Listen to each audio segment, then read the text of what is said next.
Baik teman-teman, kita akan melanjutkan Bible Study kita pada hari ini.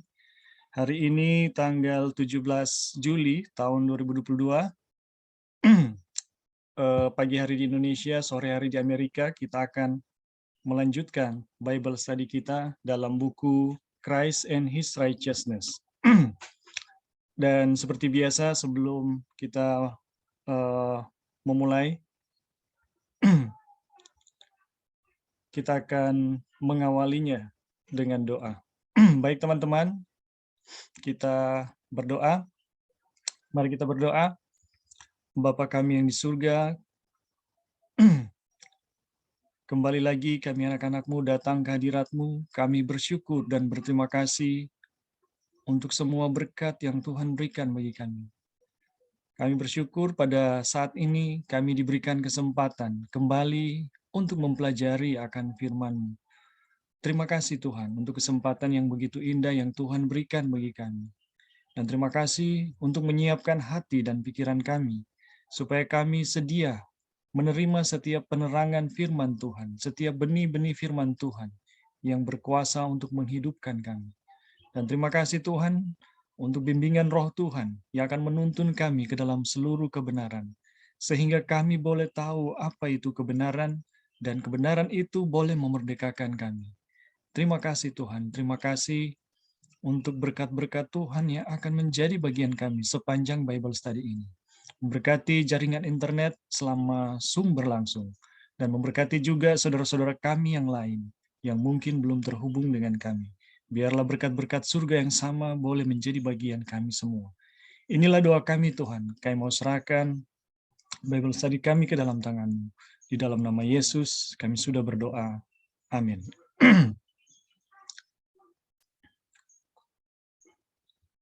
Baik teman-teman, kita akan melanjutkan materi kita.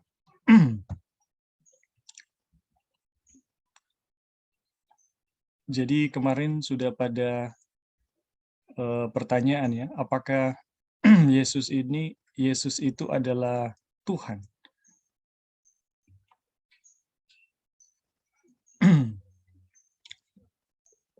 Jadi kalau kita sekarang ya mendengar ini pertanyaan, apakah Yesus adalah Tuhan? Mungkin agak ganjil, kenapa masih mau dipertanyakan lagi kan gitu.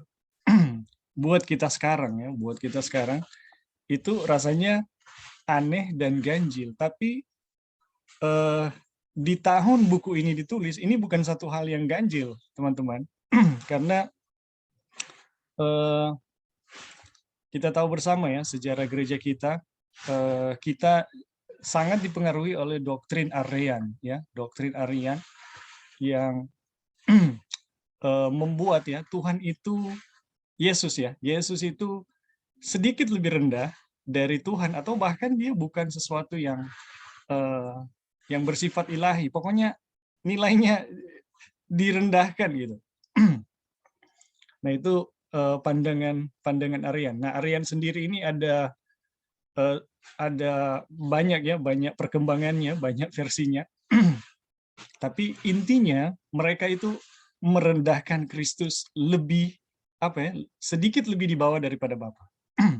Nah, penjelasan Wagoner atau buku Wagoner mengenai siapakah Kristus, apakah Kristus itu adalah Allah, ini bermaksud untuk memposisikan Kristus kembali pada posisinya ya.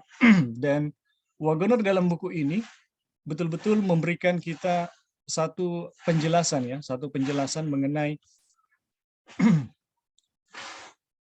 maaf ya.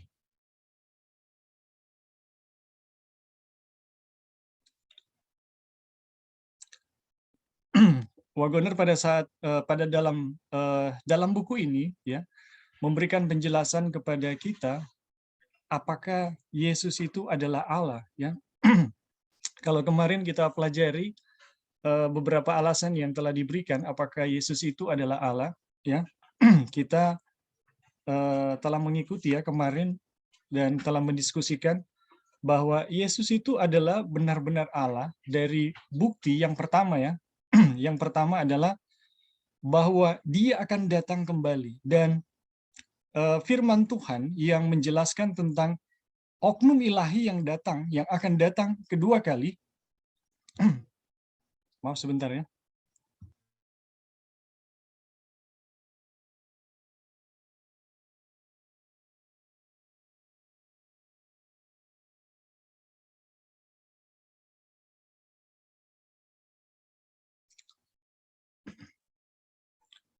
Nah, kemarin kita telah mempelajari bahwa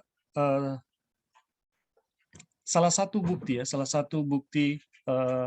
bahwa Yesus itu ilahi adalah kesaksian-kesaksian dalam perjanjian, dalam Alkitab ya, dalam Alkitab oknum ilahi yang akan datang kembali, yaitu Kristus ya, itu adalah Tuhan. Jadi yang akan datang kembali itu disaksikan baik perjanjian lama maupun perjanjian baru, itu adalah Tuhan yang akan dikelilingi dengan kemuliaan yang sangat dahsyat ya, dengan api, dengan malaikat, dan seterusnya dan seterusnya.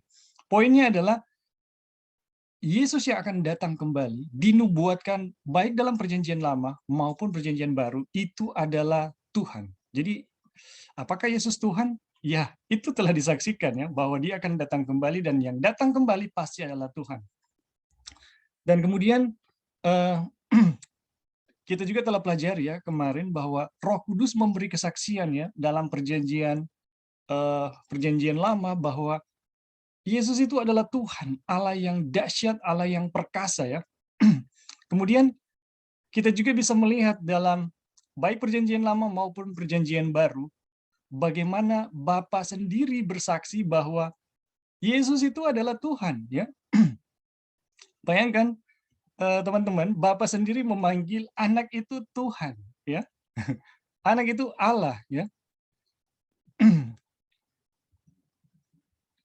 Di sini kita bisa lihat ya dengan sangat jelas.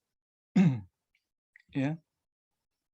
Ini dalam Ibrani pasal 1 ya. Di sini dikatakan, takhtamu ya Allah untuk selama-lamanya, tongkat kerajaanmu adalah tongkat kerajaan yang benar. Nah, ini adalah kata-kata Bapa kepada anak ya. Kata-kata Bapa kepada anak, siapa dia ya? Bapa itu memanggil anak itu adalah Allah ya. Dan kita juga telah mempelajari ya kemarin bagaimana apa yang dimaksud dengan arti Yesus itu keluar ya. Yesus itu keluar dari Bapa atau dilahirkan ya dari Bapa. Jadi itu bukan sama persis ya, sama persis dengan bagaimana seorang ibu melahirkan anak ya, di mana ada satu waktu ibu dulu, baru ada waktu di mana anak itu ada ya. Nah, penjelasan mengenai reproduksi ya, mengenai reproduksi manusia terhadap anaknya ya, orang tua, ibu kepada anaknya itu tidak sempurna. Nah, reproduksi Tuhan itu adalah satu reproduksi yang sangat sempurna ya. Dan apa maksudnya ya? Di sini dijelaskan yang maksudnya adalah Kristus betul-betul gambaran yang nyata dari pribadi Bapa. Sebagai anak yang ada dengan sendirinya, sebagai Tuhan, Dia memiliki dengan sendirinya secara alami semua atribut kealahan, ya, keilahian. Jadi kalau manusia ya, ibu dan anak ada rentan waktu ya, ibu dulu baru anak. Tetapi kalau Bapa dan anak tidak ada ya. Tidak ada, mereka ada bersama-sama gitu. Jadi itulah yang dimaksud dengan Yesus itu lahir dari atau datang dan keluar dari Bapa ya. Jadi itu yang kemarin ya yang kita pelajari mengenai apakah Yesus itu adalah Allah. Nah, sekarang kita lanjut ya penjelasan Wagoner mengenai apakah Yesus itu, apakah Kristus itu adalah Allah.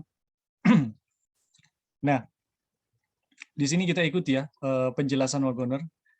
Kristus sendiri mengajar dengan cara yang paling tegas bahwa Dia adalah Allah. Jadi Yesus sendiri waktu datang ke dunia ini, mengajarkan dengan cara yang paling tegas bahwa dia adalah Allah, ya. Ini yang pertama ya, pada saat pemuda itu datang, ini anak muda yang kaya tentunya, dan bertanya, "Guru yang baik, apa yang harus saya perbuat untuk memperoleh hidup yang kekal?" Ya. Yesus sebelum menjawab pertanyaannya berkata, "Mengapa kau katakan aku baik?" Ya. Tidak seorang pun yang baik selain daripada Allah saja, ya. Kemudian Wagoner memberi tanggapan ya, memberi komentar. Apa yang Yesus maksudkan dengan kata-kata ini? Apakah dia bermaksud menyangkal julukan yang diberikan pada dirinya sendiri? Apakah dia bermaksud menyatakan bahwa dia tidak sepenuhnya baik? Apakah itu ini depresiasi atau penyusutan ya, yang rendah hati daripada dirinya sendiri? Tidak sama sekali, ya. Karena Kristus sepenuhnya baik, ya, kepada orang-orang Yahudi yang terus-menerus mengawasi untuk menemukan di dalam dirinya satu kesalahan yang mungkin mereka tuduhkan kepadanya. Dia dengan tegas berkata, "Siapakah di antara kamu yang membuktikan bahwa aku orang berdosa?" Wah, ini luar biasa ya. Yesus sendiri bertanya, "Siapa di antara kalian yang bisa membuktikan bahwa aku berdosa?" Ya. Di seluruh bangsa Yahudi tidak tidak dapat ditemukan seorang pun yang pernah melihat dia melakukan sesuatu atau mendengar dia mengucapkan kata yang memiliki kesamaan dengan kejahatan. Ya, oh ini luar biasa. Dan mereka yang bertekad untuk menuduhnya hanya dapat melakukannya dengan menyewa saksi palsu untuk melawannya. Jadi karena tidak ditemukan kesalahan, baik perbuatan maupun perkataannya, yang mereka lakukan adalah menyewa saksi palsu untuk melawannya. Petrus berkata, maaf, Petrus berkata bahwa dia tidak berbuat dosa dan tipu tidak ada di dalam mulutnya. 1 Petrus 2 ayat 22. Paulus mengatakan bahwa dia tidak mengenal dosa. Ya. Pemazmur berkata, dia adalah batu karangku dan tidak ada ketidakbenaran di dalamnya. Jadi Petrus, Paulus, Daud itu menyatakan bahwa Yesus itu tidak berdosa ya, tidak ada ketidakbenaran. Dan Yohanes berkata, "Kamu tahu bahwa ia telah dinyatakan untuk menghapus segala dosa kita dan di dalam dia tidak ada dosa." Ya. Jadi apa artinya? Kristus tidak dapat menyangkali dirinya sendiri. Oleh karena itu, dia tidak dapat mengatakan bahwa dia tidak baik. Ya, dia adalah baik dan sepenuhnya baik dan kebaikannya sempurna.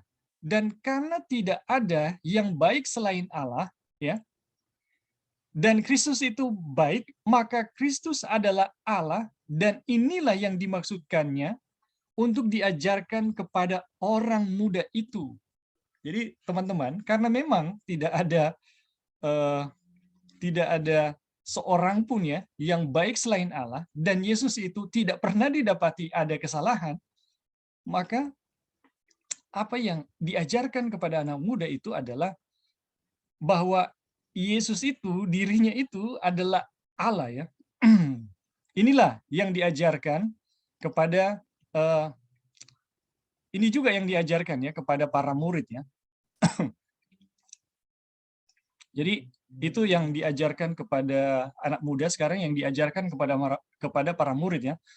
Ketika Filipus berkata ya kepada Yesus, "Tunjukkan kepada kami Bapa dan itu sudah cukup bagi kami." Kata Yesus kepadanya, "Telah sekian lama aku bersama-sama kamu, Filipus, namun engkau," ini ada kata tidak ya, "namun engkau tidak mengenal aku. Barang siapa telah melihat aku, ia telah melihat Bapa. Dan bagaimanakah engkau berkata, tunjukkanlah Bapa itu kepada kami?" Ya, Yohanes 14 ayat 8 dan 9. Ini sama tegas seperti ketika dia berkata, "Aku dan Bapa adalah satu." Jadi teman-teman, hal selanjutnya ya kalau yang tadi kita belajar bagaimana Yesus menyatakan diri bahwa dia adalah Allah kepada anak muda yang kaya itu dari dari pernyataan Yesus bahwa tidak ada satupun yang baik selain daripada Allah saja, ya. Dan Yesus tidak menyangkal bahwa dirinya baik, ya.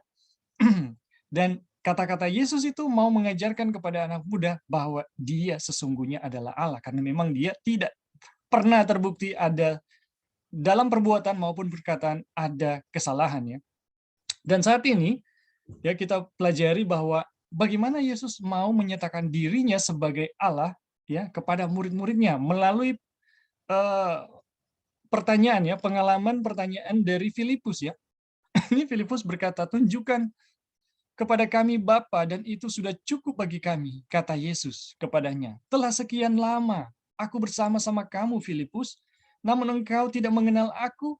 Barang siapa telah melihat aku, ia telah melihat Bapa. Dan bagaimana engkau berkata, tunjukkan Bapa itu kepada kami?" Ya. Jadi eh, Yesus bertanya, ini Yesus mau menyatakan bahwa eh, bagaimana mau bertanya tentang Bapa, ya?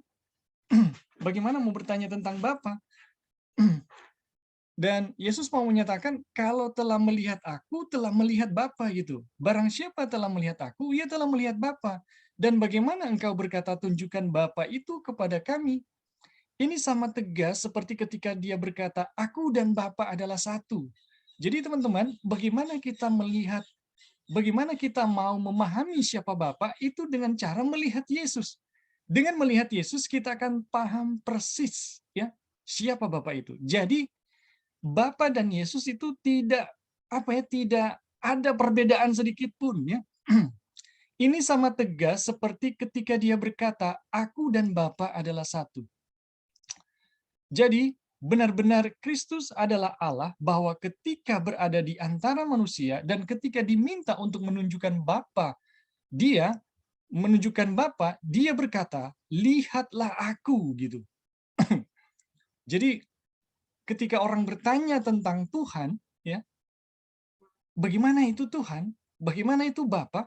Yesus berkata, lihatlah aku, gitu. Wah, ini luar biasa, ya. Dan ini mengingatkan pernyataan bahwa ketika Bapa membawa anak sulung ke dunia, dia berkata, dan biarlah semua malaikat Allah menyembah dia.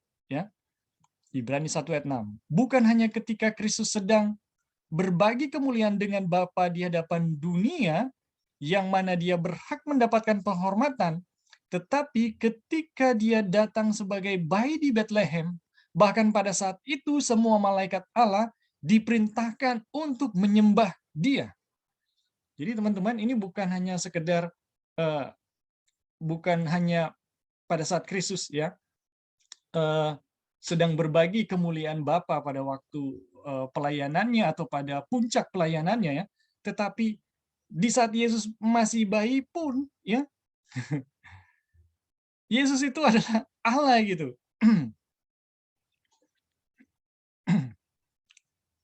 Jadi tetapi ketika dia datang sebagai bayi di Bethlehem, bahkan pada saat itu semua malaikat Allah diperintahkan untuk menyembah dia, ya. Orang-orang Yahudi tidak salah. Orang-orang Yahudi tidak salah memahami ajaran Kristus tentang dirinya, ya. Ketika dia menyatakan bahwa dia adalah satu dengan Bapa.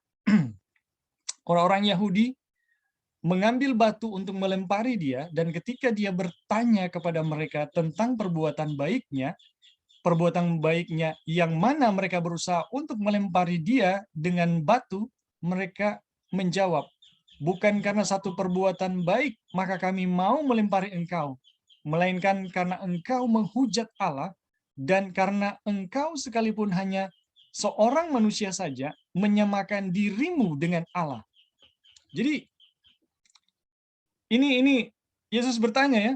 Ini orang-orang Yahudi mau melempari Yesus dengan batu. Kemudian Yesus bertanya, apa perbuatan baik yang saya lakukan sehingga kalian mau melempari aku dengan batu, gitu.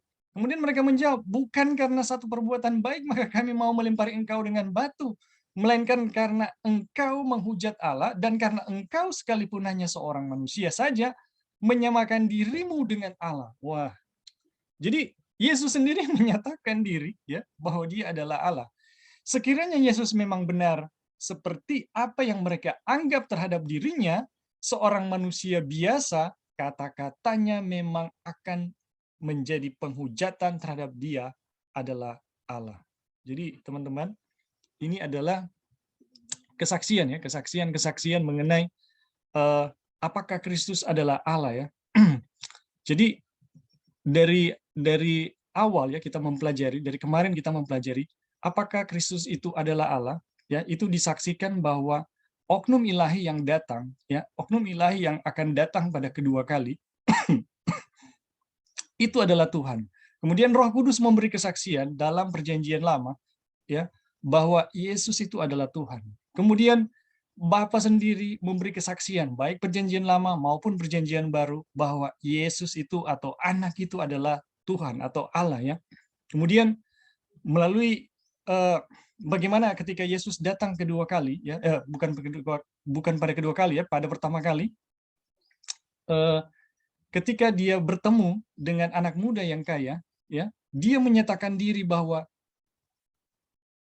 secara tegas ya dari pembicaraan itu Yesus menyatakan diri bahwa dia juga adalah Allah dengan bukti bahwa tidak ada seorang pun ya, tidak ada seorang pun yang baik selain daripada Allah saja. Dan Yesus tidak didapati melakukan satu kesalahan pun baik perbuatan maupun perkataannya. Jadi Yesus mau mengajarkan kepada anak muda yang kaya itu bahwa dia itu betul-betul adalah Allah ya. Kemudian kita juga belajar ya, kita juga pelajari bagaimana Yesus adalah Allah ketika dia mengajarkan kepada murid-muridnya ya, kepada murid-muridnya mengenai siapa Allah itu ya. Jadi dengan melihat dia kita telah melihat Allah gitu. Kemudian kita juga belajar tentang bagaimana Yesus menyatakan diri kepada kita bahwa dia adalah Allah.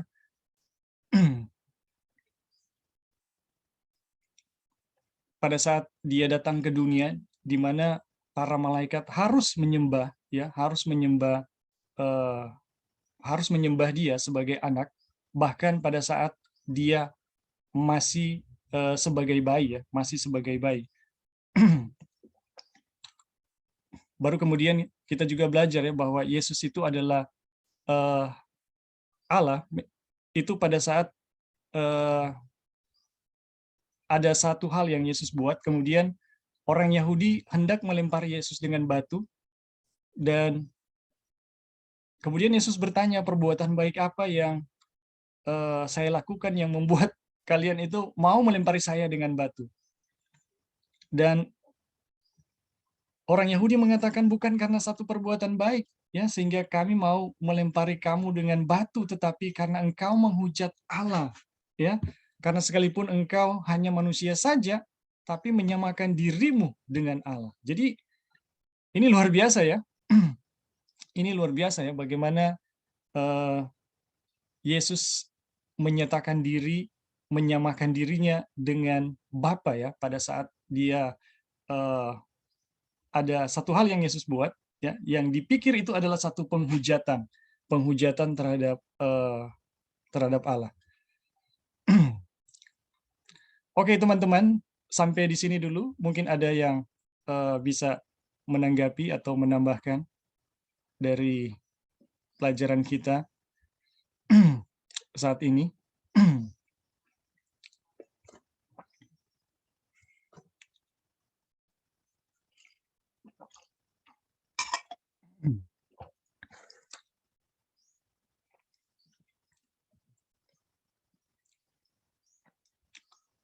Jadi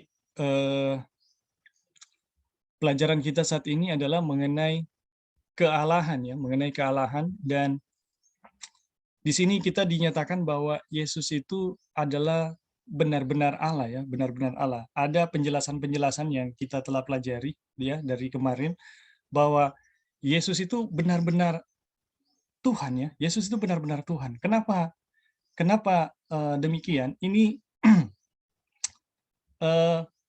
Sebagaimana ya yang kita telah pelajari pada pendahuluan yang lalu, bagaimana kita bisa memandang kepada Tuhan. Jadi di awal bab yang eh, di awal bab dari buku ini kita telah pelajari apa artinya memandang dan diubahkan.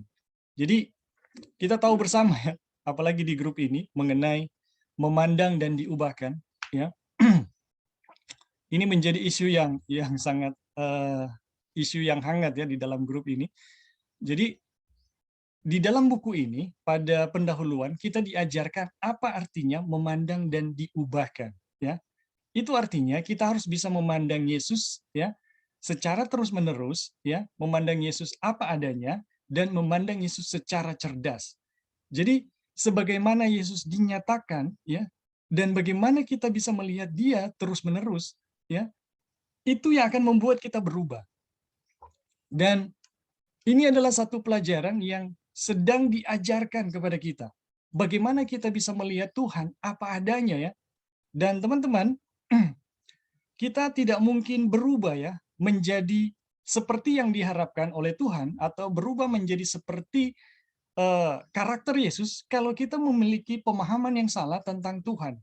Dan teman-teman, kita saat ini sedang dibawa untuk memahami tentang bahwa Yesus itu ya adalah Allah. Kenapa demikian? Karena di saat buku ini ditulis ada banyak ya, banyak pemimpin di dalam gereja kita itu tidak meyakini bahwa Yesus itu betul-betul Allah atau sejajar dengan Allah ya. Jadi Yesus ini adalah sesuatu yang rendah. Nah, kemarin ada pertanyaan ya, apa konsekuensinya kalau Yesus itu sedikit lebih rendah gitu daripada Bapa? Nah, kita udah mendiskusikan ya kemarin bahwa kita akan sangat sulit untuk memahami bagaimana kasih Tuhan. Dan Wagner menjelaskan di pasal selanjutnya ya, di bab 3. Dan kita akan lihat ya bagaimana kalau kita merendahkan Kristus, apa konsekuensinya nanti di bab 3 ya. Oke, sampai di sini teman-teman, ada yang mau menambahkan? Ebing, Ya, silakan.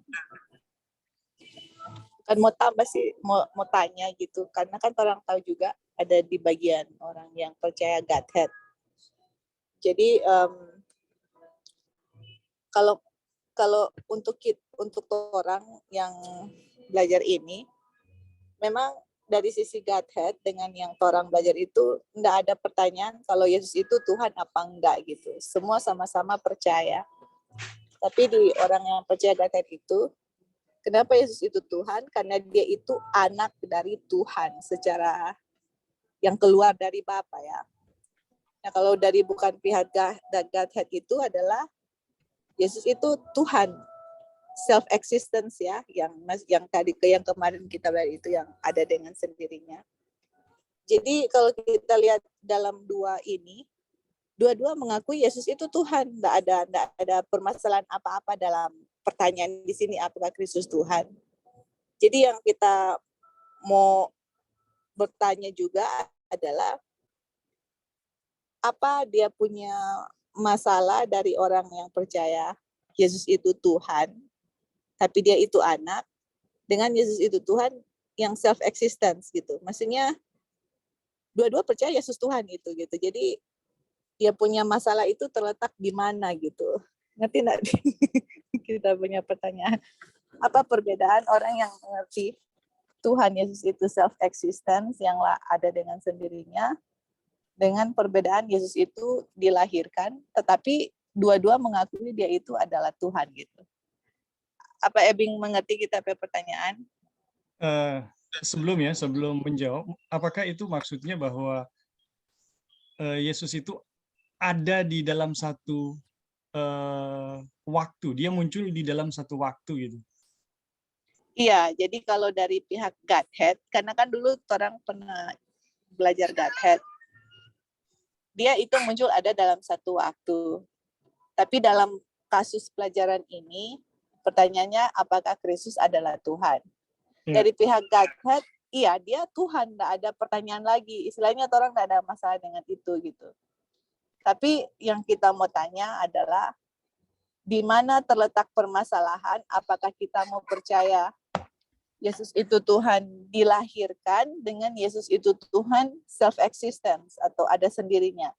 Karena dua-dua itu percaya Yesus Tuhan gitu. Ngerti enggak? Maksudnya dari pihak Godhead nggak ada masalah. Yesus itu Tuhan atau enggak, they believe Jesus is God. Dari pihak yang Trinitas percaya Yesus itu Tuhan. Tapi yang membedakan dari Godhead, dia ada satu waktu di mana dia dilahirkan. Dia itu Tuhan, dia berhak mendapat gelar Tuhan karena dia itu anak Tuhan. Dan kalau self-existence ya Tuhan begitu. Jadi permasalahannya itu terletak apa permasalahannya, misalnya saya percaya Yesus ini dilahirkan. Atau saya percaya Yesus ini self-eksistensi gitu. Permasalahannya di mana gitu. Mudah-mudahan bisa dimengerti kita punya pertanyaan. Ya. Tapi dua-dua percaya Yesus Tuhan gitu. Satu dilahirkan, satu ada dengan sendiri gitu. Ya itu Bing, thank you. Jadi kalau pemahaman bahwa Yesus dilahirkan seperti ada satu urutannya, bahwa Bapa dulu baru anak, apakah seperti itu, Joy? Betul, ya seperti itu. Bapa dulu baru anak, dan anak keluar dari Bapa. Ya. Gitu. Ya, oke. Okay. Jadi itu berarti kita sendiri, kita mengaku Yesus Tuhan, kita menyangkali bahwa dia adalah Tuhan. Karena kalau Tuhan itu tidak pernah muncul di dalam waktu. Ya. Jadi oke, kita mengatakan bahwa dia adalah Tuhan ya, dia adalah Tuhan. Yesus adalah Tuhan. Itu tidak masalah ya. Tetapi ketika kita mengatakan bahwa dia muncul di dalam waktu, itu berarti kita menyangkali bahwa dia adalah Tuhan. Kenapa Tuhan? Ya, kenapa demikian? Karena Tuhan itu tidak pernah muncul di dalam waktu gitu. Justru segala sesuatu, waktu maupun tempat, ya maupun apapun itu di dalam Dia gitu. Itu di dalam Tuhan itu sendiri. Jadi pernyataan bahwa aku adalah Alfa dan Omega, itu adalah pernyataan Yesus mengenai dirinya sendiri. Aku adalah awal dan akhir, Alfa dan Omega, yang telah mati dan telah bangkit. Itu sama sekali tidak bisa dijelaskan kalau kita memahami bahwa Yesus itu keluar dari Bapa. Atau Yesus itu ada satu waktu di mana dia keluar. Jadi kita bisa bilang ya, dalam pengertian seperti itu berarti kita menyangkali dia sebagai Tuhan. Nah, pengertian yang dijelaskan oleh Wagoner ya kepada kita mengenai apa artinya ya direproduksi dari Bapa, ya kita udah ikuti ya kemarin, bagaimana artinya. Itu artinya itu Yesus itu betul-betul mendapatkan seluruh kealahan secara sempurna, bahkan keadaannya gitu. Ya, keadaannya ya di atau self existent itu betul-betul sama persis dengan Bapa. Jadi di saat Bapa ada, Yesus pun ada gitu. Jadi kalau misalnya kita batasi dalam timeline, maka di saat Bapa ada, Yesus pun ada gitu. Itu kalau kita membatasi Tuhan ya. Tetapi Tuhan itu tidak dibatasi waktu dan tidak dibatasi oleh ruang gitu. Jadi ruang dan waktu ada di dalam Tuhan. Kalau Yesus itu keluar dari waktu atau di dalam waktu, itu berarti Yesus bukan Tuhan. Yesus adalah ciptaan yang sama seperti, mungkin sedikit lebih tinggi dari segala sesuatu ya. Tetapi apapun itu yang keluar dari waktu atau di dalam waktu, maka Yesus itu bukan Tuhan. Sifat-sifat dari Tuhan, kenapa disebut Tuhan? Karena dia tidak dibatasi waktu. Dia tidak muncul di dalam waktu dan tidak dibatasi oleh waktu. Dia tidak dibatasi oleh keadaan, dia tidak dibatasi oleh tempat, dia tidak dibatasi oleh ruang. Kenapa? Karena semua, baik ruang maupun waktu, ada di dalam Tuhan, ada di dalam kealahan gitu. Jadi Tuhan itu berkuasa atas segala sesuatu. Jadi penjelasan bahwa Godhead ya mengakui Allah, tapi mereka juga menerima pernyataan bahwa dia keluar dalam satu waktu, itu adalah satu pernyataan yang kontradiksi. menurut saya, itu adalah satu pernyataan yang kontradiksi. Mereka mengakui Allah, tetapi pada prosesnya, pada kenyataannya, apa yang mereka pahami mengenai Yesus keluar dari Allah, itu menyangkali pernyataan mereka yang pertama, bahwa Yesus itu sebagai Allah.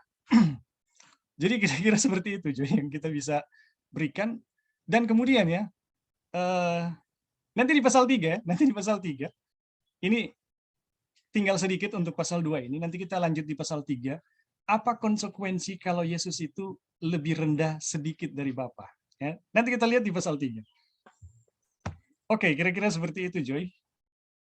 Bagaimana menurut Joy? Iya, Bing. Kita mengerti ya, maksudnya mengertinya dalam arti kita mengerti yang Ebing sangkan dan kita setuju yang mana Tuhan itu tidak terbatas oleh waktu. Kalau mau menghadapi mereka yang di pihak Godhead itu, mereka akan berkata, Yesus itu memang tidak terbatasi dengan waktu, karena dia itu sama-sama dengan Bapa dari istilahnya, misalnya kalau ada binatang apa yang kita mau kasih contoh, apa itu yang binatang yang membelah diri? Amuba ya. Jadi seperti itu gitu. Jadi Yesus itu sebenarnya ada bersama-sama dengan Bapa satu gitu. Tapi istilahnya ada dalam satu waktu yang seperti itu, kayak membelah diri, istilahnya dia keluar dari Bapa gitu. Terus kalau mau bilang tidak terbatas waktu, ya iya memang realitinya gitu, karena dia sama-sama dengan Bapa dari dulunya gitu. Jadi itu ya Bing ya yang kita dapati. Jadi yang dipermasalahkan adalah, maksudnya yang mereka kutip, yang bukan dikutip, ya memang tertulis di dalam Alkitab, yang mana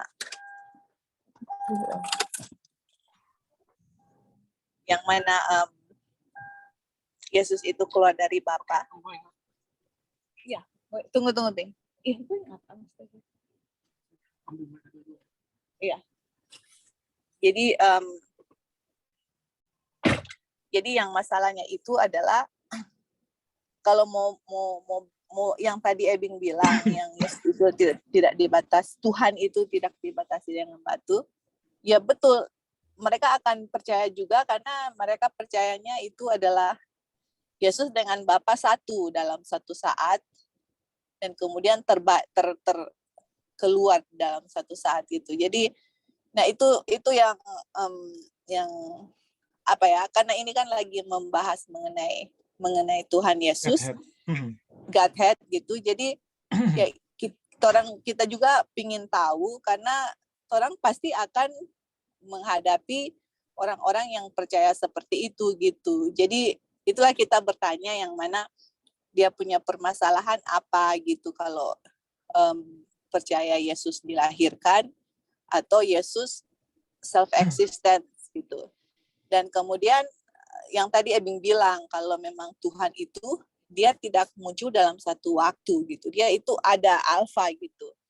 Nah, mereka juga berargumen, ya dia alfa, waktu sama-sama dengan Bapa. Kemudian di satu saat ada waktu di mana dia keluar. Tapi kalau alfa ya memang dulu sononya dengan Bapa gitu. Kayak begitulah Bing, kayak misalnya amuba satu waktu sama-sama mereka dalam dirinya, kemudian terbagi dua seperti itu, kayak keluar dari Bapa. Dan kalau mau dibilang, oh Ngana keluar dari Bapa, berarti kamu ada waktu tertentu di mana kamu keluar. Memang betul, tapi dari dulunya memang saya dengan Bapa gitu. Seperti itu yang kita mau bawakan di sini, karena yang kita tahu dulu belajar Godhead seperti itu yang kita dapati gitu. Itulah sebabnya kita tanya apa dia punya permasalahan atau apa dia punya isu kalau kita percaya Yesus satu saat dilahirkan, terus dengan Yesus yang self-existence gitu. Dan dua-dua percaya Yesus itu adalah Tuhan gitu, yang tidak terbatas dengan waktu seperti yang Godhead percaya ataupun Trinitas percaya gitu. Oke, thank you, Bing. Ya. Oke, ada teman-teman yang lain yang mau kasih tambahan?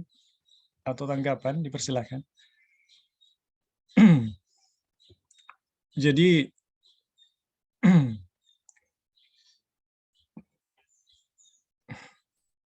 jadi teman-teman ya, mengenai bagaimana bagaimana Yesus itu diperanakan oleh Bapa, kita harus melihat ya bagaimana itu terjadi gitu. Yesus itu bukan diperanakan seperti apa namanya, ibu melahirkan anak ya, tetapi Yesus itu diperanakan berdasarkan firman, perkataan. Tapi Yesus sebagai Allah ya, dan Yesus sebagai anak itu kita bisa bilang itu dua hal yang berbeda ya. Karena sebagai anak itu dinyatakan pada hari ini gitu. Tapi sebagai Allah, dia telah ada sebelum pada hari di mana Bapa menyatakan hal itu. Jadi yang kita paham ya, yang kita paham mengenai anak bahwa dia keluar di dalam waktu ya. Bapa juga menyatakan ya, pada hari ini engkau telah kuperanakan ya. Coba kita lihat ya Alkitabnya.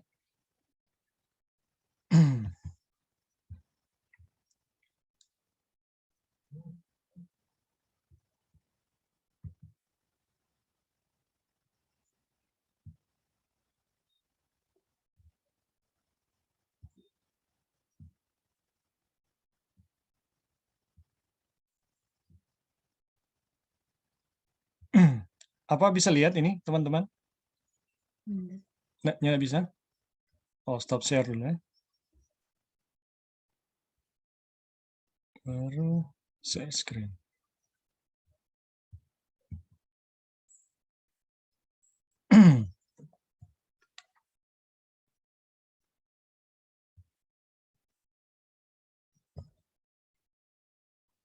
Apa bisa lihat ayatnya?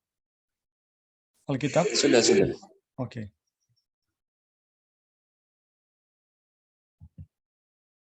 Coba kita lihat ya.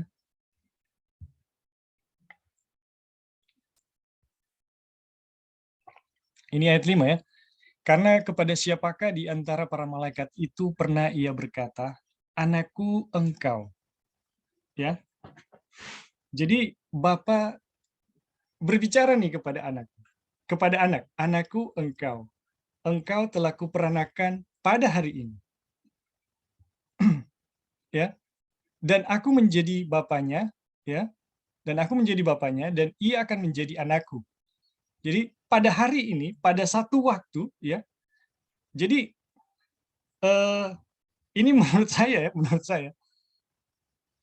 predikat Allah anak, ya, anak itu muncul di dalam satu waktu, tetapi eksistensinya sebagai Allah itu telah ada sebelum Bapa mengatakan,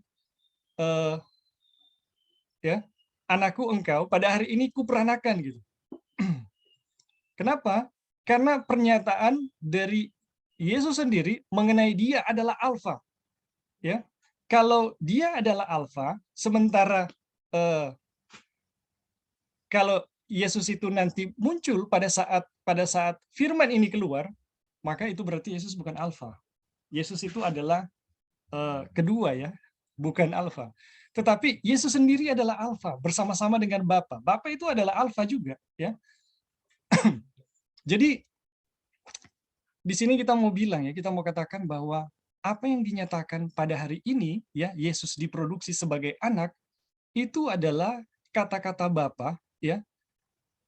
Padahal itu adalah kata-kata Bapa di saat sebenarnya sebelum itu diucapkan mereka ini udah ada gitu. Dua oknum ilahi ini udah ada dan di dalam satu waktu Bapa mengatakan pada hari ini engkau anak, aku Bapa gitu.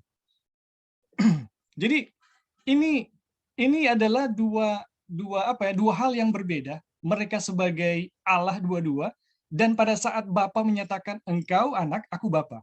Ya, ini dua hal yang berbeda. Nah, pada saat Bapa menyatakan engkau anak kepada Allah anak ya, itu adalah satu hal yang terjadi di dalam waktu. Tetapi eksistensi dari anak sebagai Allah itu telah ada sebelum Bapa itu mengatakan engkau pada hari ini, ya. Engkau pada hari ini adalah anak gitu. Jadi kita bisa melihat ya bahwa sebenarnya apa yang dimaksud ya? Untuk apa gitu? Untuk apa? Kita lebih senang untuk bertanya untuk apa? Bapa itu menyatakan dirinya sebagai Bapa dan Yesus itu sebagai anak gitu. Kita lebih suka demikian ya. Kenapa kita lebih senang dengan pertanyaan yang demikian? Kenapa Bapa itu lebih senang menyatakan dirinya sebagai Bapa dan anak itu sebagai anak? Nah, ini argumentasi saya ya. Kealahan itu sangat sulit untuk dipahami.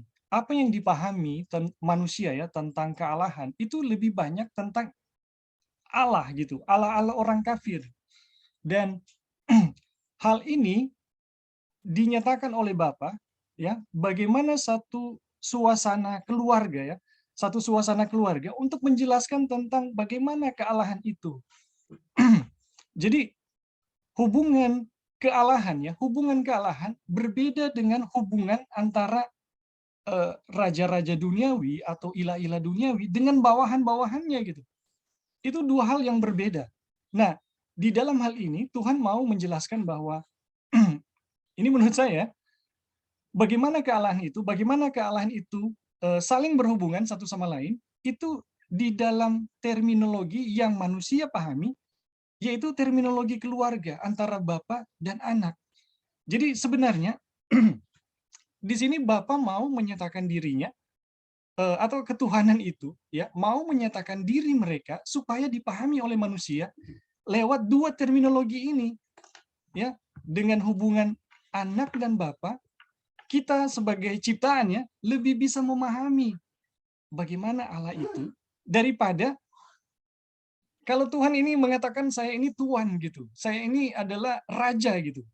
Itu sukar dipahami. Kenapa? Karena kita di dalam pemikiran kita itu asosiasinya itu kepada kalau bukan ilah-ilah itu adalah raja kafir ya. Raja-raja kafir. Jadi bayangan kita akan justru salah gitu. Sedangkan yang kita pahami ya, raja-raja kafir maupun Allah-Allah kafir itu semua adalah konsep setan mengenai kealahan. Jadi kenapa ya? Kenapa Tuhan harus menyatakan diri bahwa Dia adalah Bapa dan Yesus adalah anak ya? Itu demi kepentingan kita supaya kita memahami Dia gitu. Jadi predikat Bapa sebagai Bapa, anak sebagai anak itu memang muncul di dalam waktu. Tetapi eksistensi mereka sebagai Allah itu udah dari sononya, ya. Itu tidak terikat ruang dan waktu dan kita tidak tahu itu, ya. Kita tidak akan pernah tahu itu dia. Dan kita rasa ini yang bisa menjelaskan mengenai mengenai kalau kita bandingkan dengan pernyataan Yesus sendiri bahwa dia adalah Alfa, ya, dia adalah Alfa dan Omega. Dia tidak dibatasi ruang dan waktu. Jadi seperti itu ya. Atau ada tanggapan lain? Ya, thank you, Bing. Kita udah bisa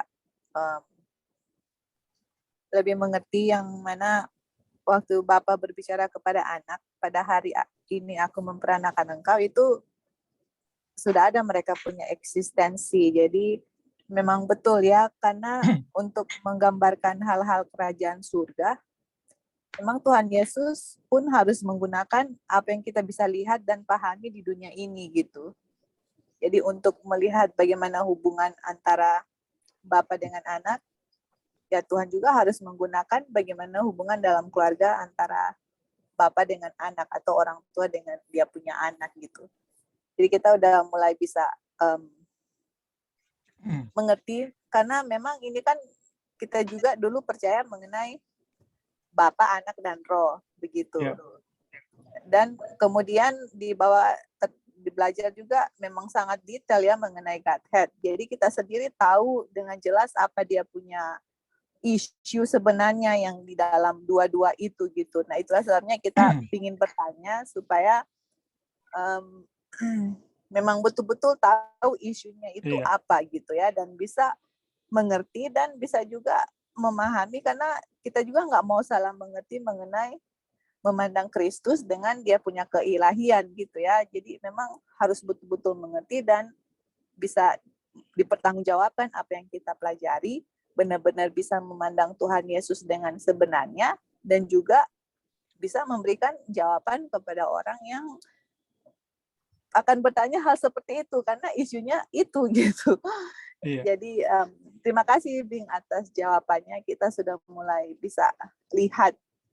Kita nggak pernah berpikir dan nggak pernah terlintas di pikiran kita yang mana Bapak itu predikatnya dengan anak. Anak ada satu saat di mana Bapak bilang kamu anak, tapi dua-duanya itu Tuhan gitu. Jadi sudah mulai bisa ada gambaran sedikit, dan nanti juga orang akan belajar lebih lanjut mengenai Bapak dengan anak. But thank you Bing.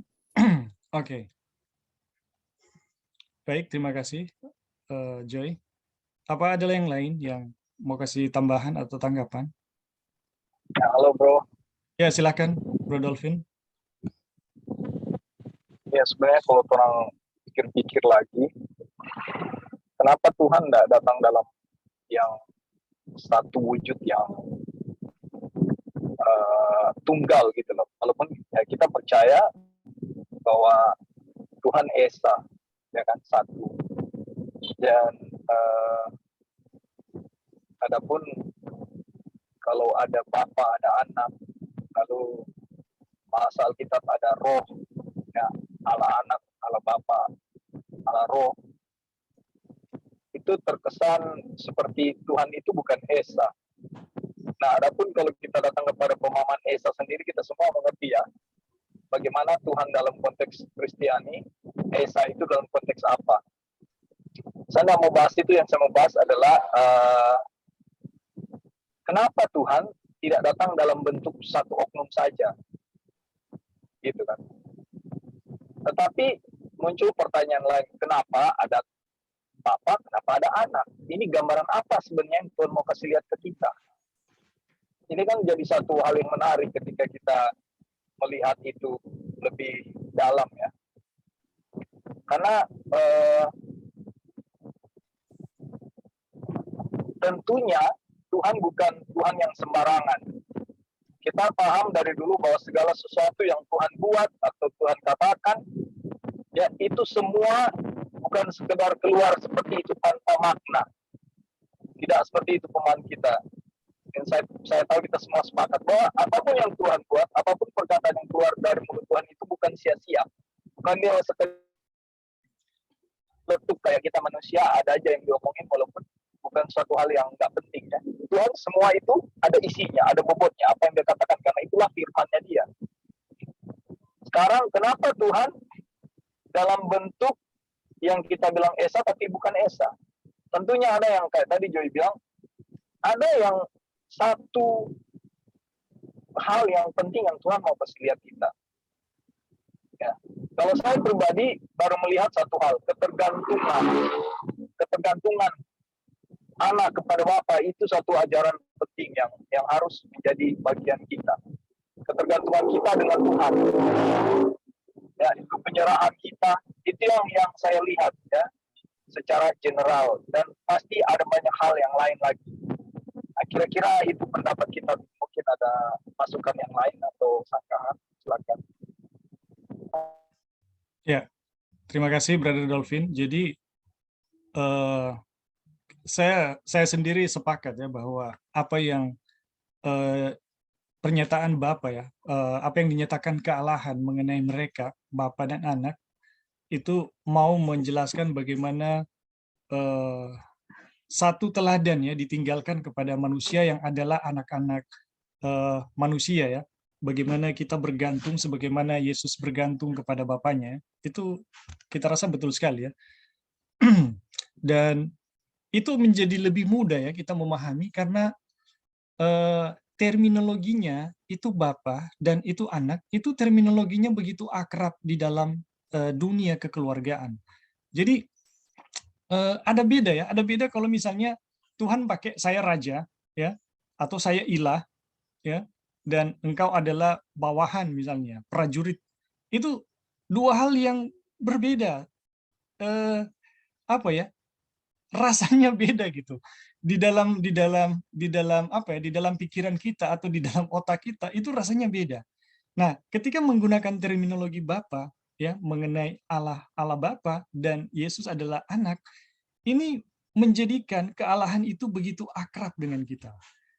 Di dalam suasana seperti ini, kemudian kita mempelajari tentang kealahan, itu akan sangat, menurut saya akan sangat memberkati kita. Dan ini adalah gambaran yang sesungguhnya gitu tentang Tuhan. Dan kita butuh gambar yang sesungguhnya tentang Tuhan. Sebab ketika kita mau memandang dan berubah, tapi gambar ketuhanan kita salah, kita tidak mungkin berubah ya. Jadi kita hanya bisa berubah ketika kita memandang pada Tuhan yang benar ya. Nah, kita sangat sulit untuk berubah menjadi seperti yang Tuhan inginkan ya. Kalau yang kita pandang itu Tuhan yang salah gitu. Dan saat ini ya, Wagoner sedang menyatakan bahwa Yesus itu Tuhan. Yang pada saat buku ini ditulis ada banyak yang tidak mengakui dia Tuhan. Oke, kita lanjut ya, kita lanjut. Tujuan kedatangan Kristus ke dunia adalah untuk menyatakan Allah kepada manusia agar mereka dapat datang kepadanya. Nah. Sekali lagi ya, poin ini seperti yang saya jelaskan tadi ya. Tujuan kedatangan Yesus ke dunia adalah untuk menyatakan Allah kepada manusia agar mereka dapat datang kepadanya. Ya. Jadi Rasul Paulus berkata bahwa Allah ada di dalam Kristus yang mendamaikan dunia dengan dirinya, ya. Jadi kenapa ketuhanan itu menyatakan Allah sebagai Bapa, anak sebagai anak, ya? Ini tujuannya supaya manusia bisa datang kepadanya, kepada mereka gitu, kepada ketuhanan. Jadi Rasul Paulus berkata bahwa Allah di dalam Kristus yang mendamaikan dunia dengan dirinya. Jadi tujuan semuanya ini bagaimana Tuhan itu menyatakan dirinya sebagai Bapa dan anak ya. Tujuannya supaya manusia itu bisa datang kepadanya atau disatukan kembali dengan ketuhanan gitu. Yang dulunya putus karena dosa ya, hilang karena pelanggaran. Dan dalam Yohanes kita membaca bahwa firman yang adalah Allah telah menjadi manusia. Dalam hubungan yang sama dinyatakan tak seorang pun yang pernah melihat Allah, tetapi anak tunggal Allah yang ada di pangkuan Bapa, dia yang menyatakannya, memperkenalkannya ya. Perhatikan ungkapan anak tunggal Allah yang ada di pangkuan Bapa. Ia telah hadir di sana, ia ada di sana sebagai bagian dari kealahan, sebagaimana saat ia benar-benar berada di bumi, demikian juga ia di surga. Ya, penggunaan present tense waktu sekarang menyiratkan keberadaan yang berkelanjutan.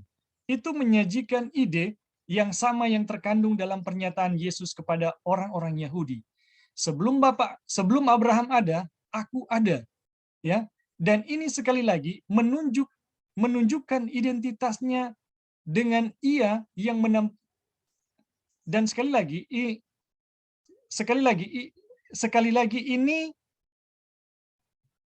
sekali lagi menunjukkan identitasnya dengan ia yang menampakkan dirinya kepada Musa di semak yang terbakar, yang menyatakan namanya sebagai Aku adalah Aku.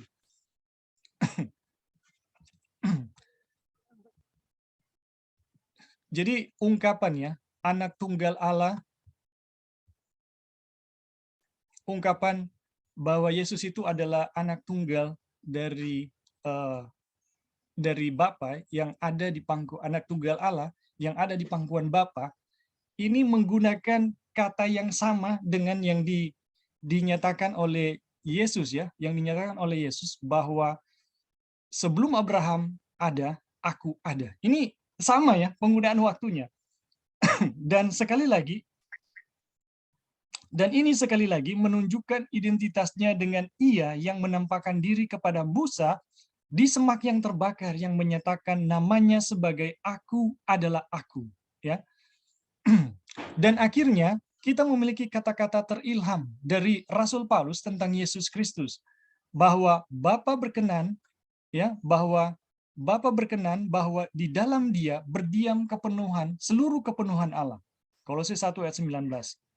Kita akan mempelajari di bab berikut apa kepenuhan itu yang berdiam di dalam Kristus, di mana dikatakan kepada kita bahwa sebab di dalam Dialah berdiam secara jasmania seluruh kepenuhan kealahan.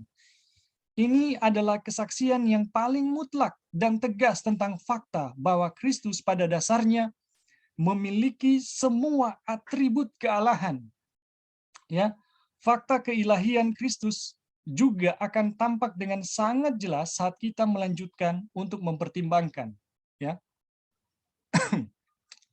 Jadi ini mau dilanjutkan, ya.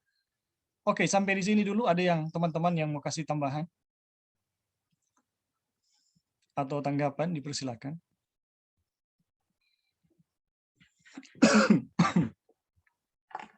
Maaf.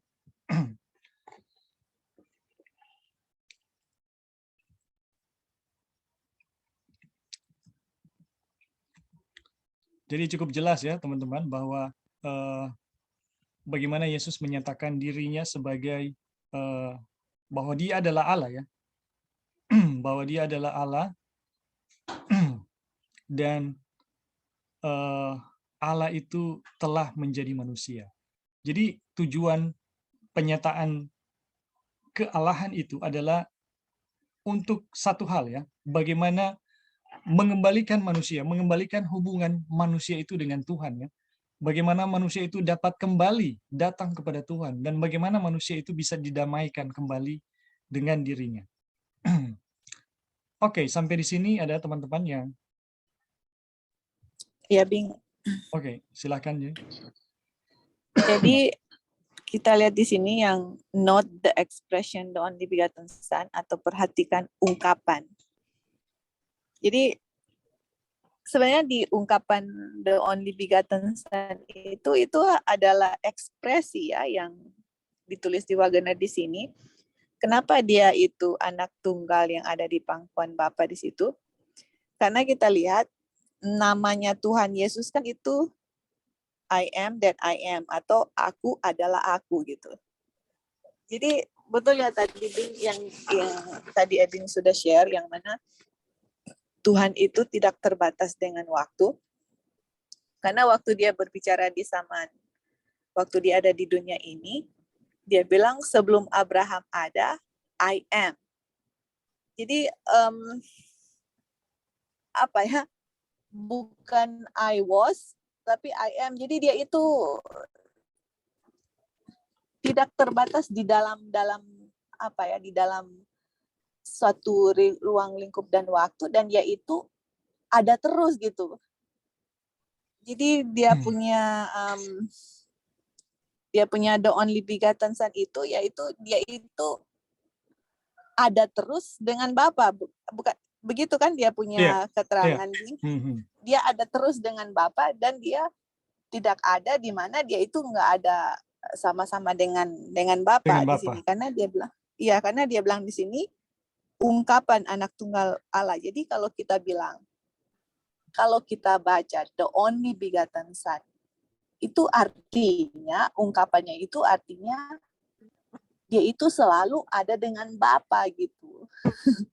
Jadi tidak ada di mana waktu dia tidak ada dengan Bapa. Itulah ungkapan the only begotten son. Jadi kita udah mulai bisa lihat yang mana penggunaan atau ungkapan anak bukan berarti dilahirkan secara seperti manusia, pada satu saatnya keluar, tapi itu adalah ekspresi di mana dia selalu berada dengan Bapa dan tidak ada waktu di mana yang dia tidak berada dengan Bapa. Oke, thank you, Bing. Ya. Jadi ungkapan Yesus sebagai anak tunggal Allah yang ada di pangkuan Bapa itu sama ya dengan aku adalah aku gitu. I am. sesuatu yang tidak terikat waktu gitu. Jadi terima kasih ya Joy untuk tambahannya. Oke, teman-teman, ada yang lain? Ini kita akan lanjut ke pasal 3.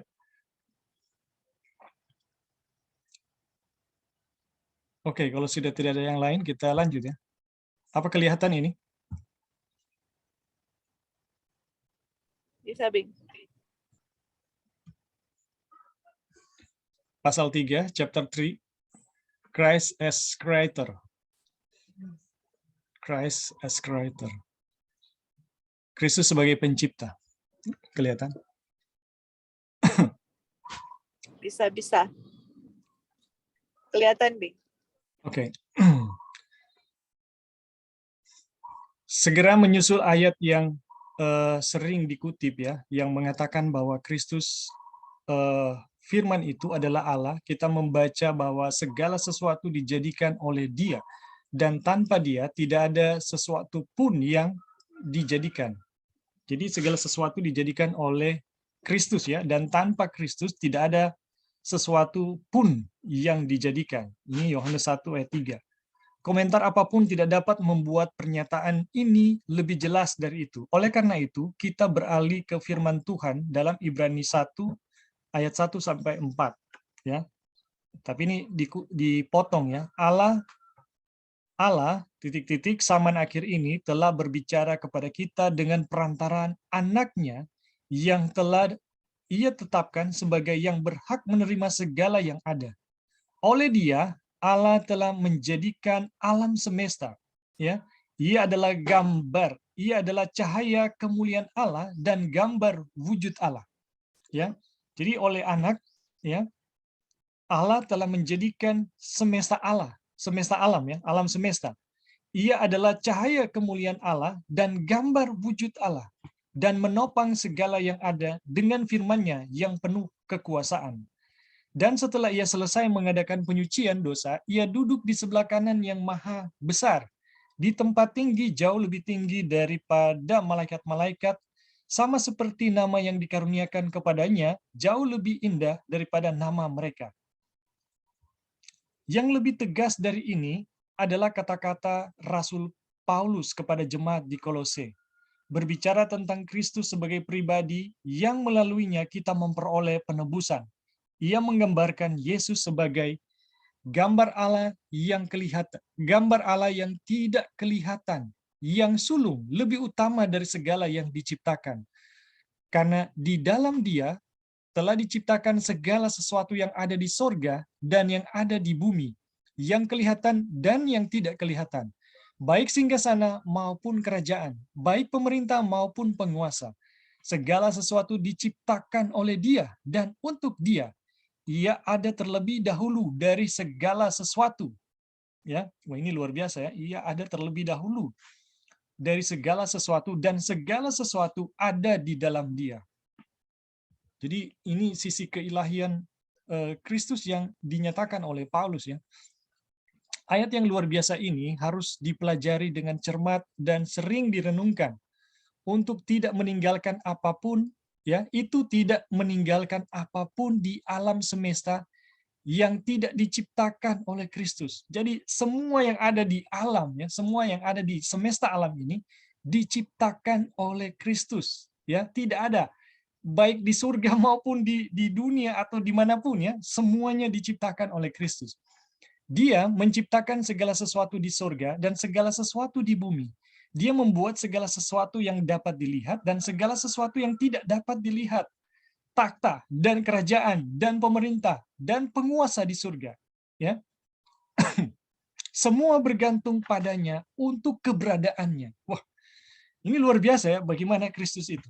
Dan sebagaimana Dia ada di hadapan segala sesuatu dan penciptanya dan yang menciptakannya, demikian pula dengan Dia. Ya, demikian pula dengan Dia segala sesuatu terdiri atau disatukan.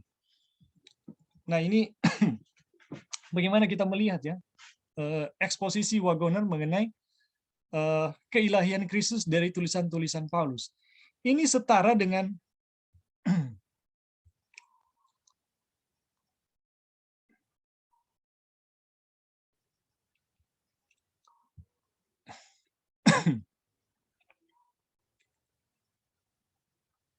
Ini setara dengan apa yang dikatakan dalam Ibrani 1 ayat 3, bahwa ia menopang segala sesuatu dengan firman-Nya yang penuh kuasa, ya. Dengan firman langit diciptakan, dan firman yang sama itu menopang mereka pada tempatnya dan memelihara dari kehancuran.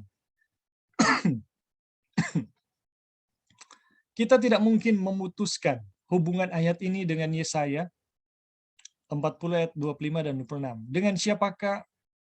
Dengan siapakah hendak kamu samakan aku, seakan-akan aku sama seperti dia?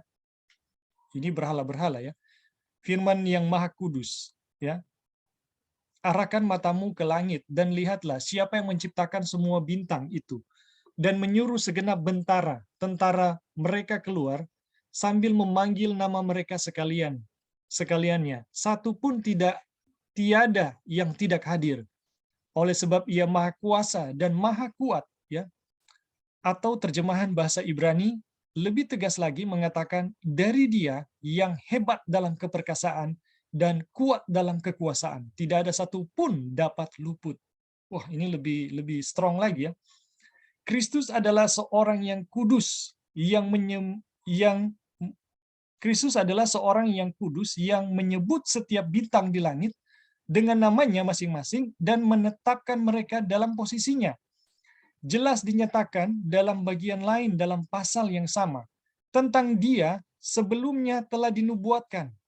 Ada suara yang berseru-seru, persiapkanlah di padang gurun jalan untuk Tuhan.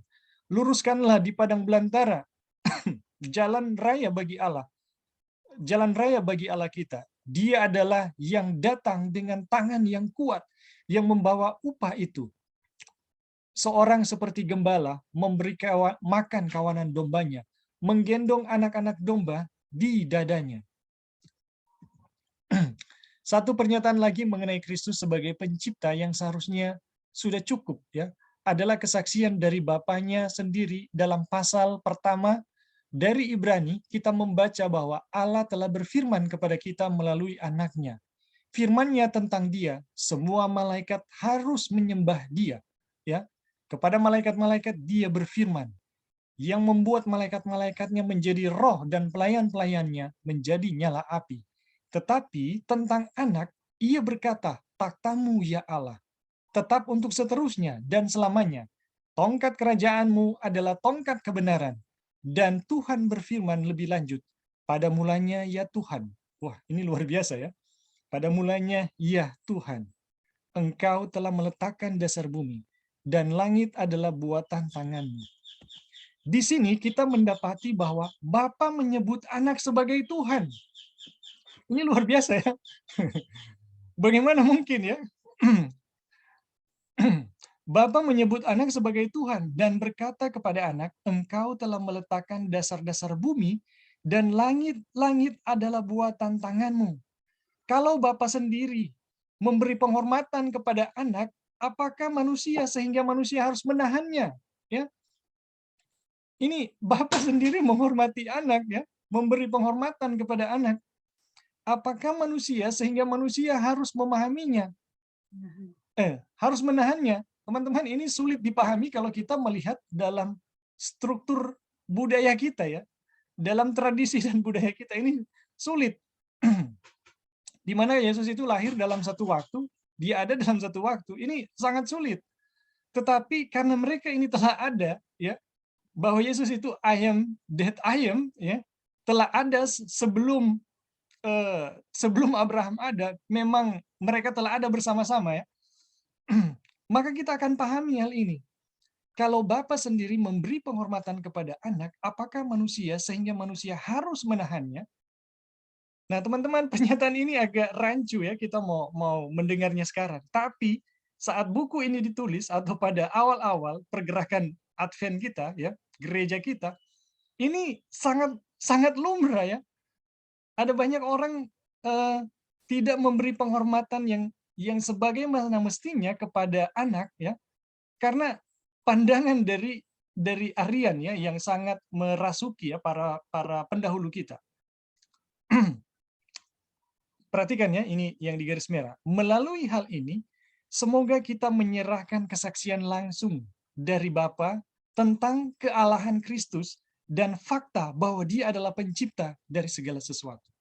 Jadi melalui ini dari fakta-fakta yang kita lihat ya, semoga kita menyerahkan kesaksian langsung dari Bapa. Jadi berikanlah gitu, berikanlah eh, apa yang disaksikan Bapa mengenai anak tentang kealahan Kristus dan fakta bahwa Dia adalah pencipta dari segala sesuatu. Kita lanjut ya. Satu kalimat peringatan mungkin diperlukan di sini. Ya, janganlah seorang pun menganggap bahwa kita meninggikan Kristus dengan mengorbankan Bapa, ya, atau menghiraukan Bapa, ya. Jadi jangan ada orang yang menganggap bahwa dengan meninggikan Kristus kita korbankan kehormatan Bapa, ya. Ini jangan, ya. Atau kita semacam menyingkirkan Bapa. Hal itu tidak mungkin, ya. Hal itu tidak mungkin. Sebab kepentingan mereka adalah satu dan mereka itu satu gitu. Kita memuliakan Bapa dengan memuliakan anak. Teman-teman perhatikan ini prinsip ya. Sebab kepentingan mereka satu, ya. Dan di pasal sebelumnya mereka itu satu. Di pasal 2 yang tadi kita pelajari, mereka adalah satu. Kemudian perhatikan baik-baik ini ya. Kita memuliakan Bapa dengan memuliakan anak. Ini perhatikan ini prinsipnya. Dengan memuliakan anak, kita memuliakan Bapa. Jadi apa artinya kalau kita menurunkan kemuliaan anak? Apa artinya kalau kita menurunkan kemuliaan anak? Bagaimana, Sister Wira? Kalau kita menurunkan kemuliaan anak, artinya apa?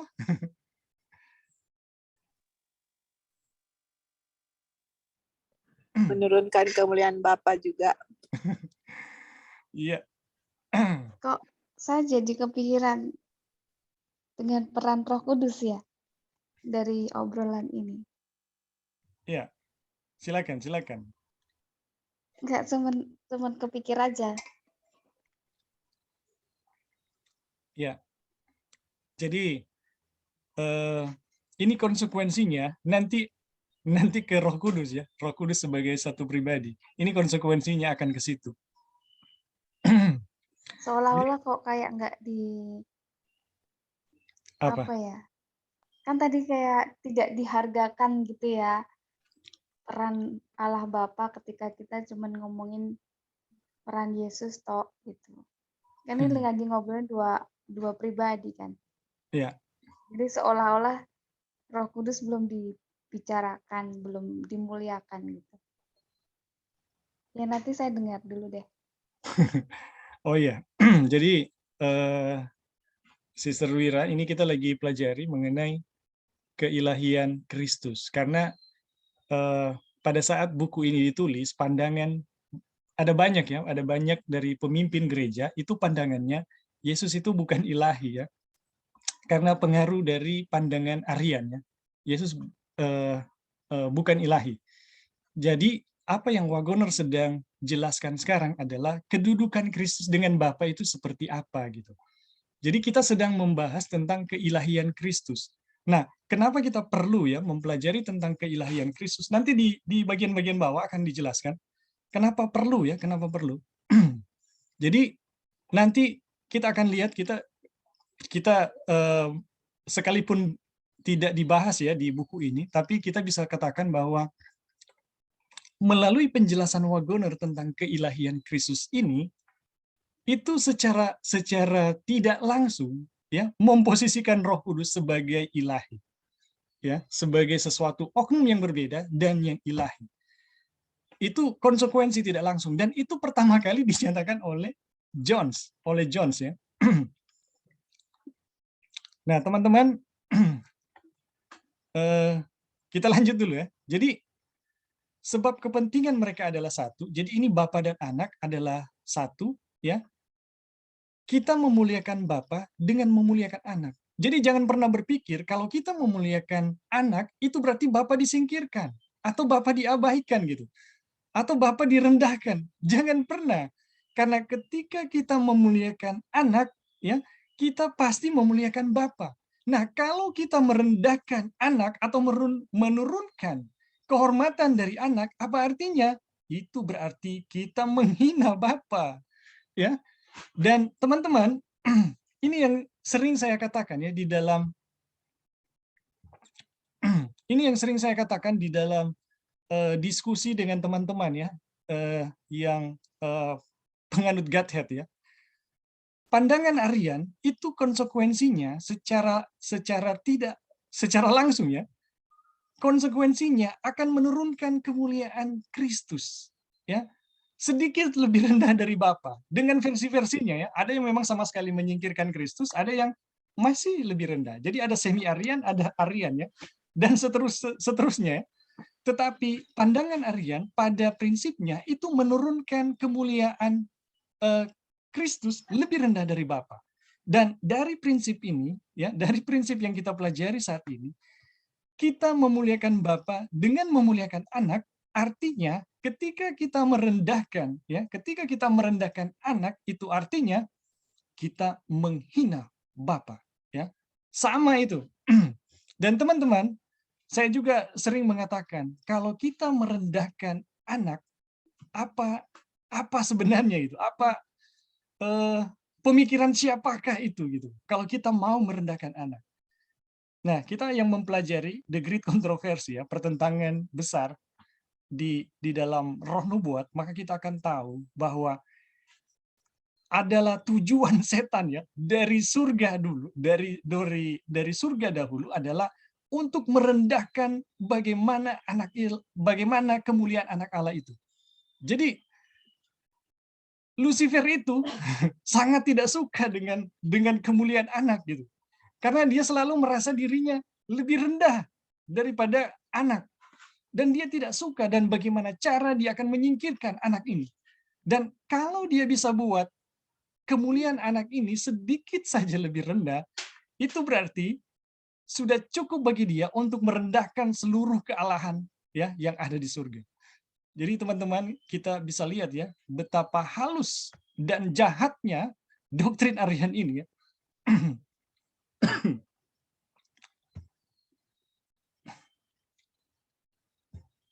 Oke, sampai di sini apa teman-teman masih ada yang mau kasih tanggapan?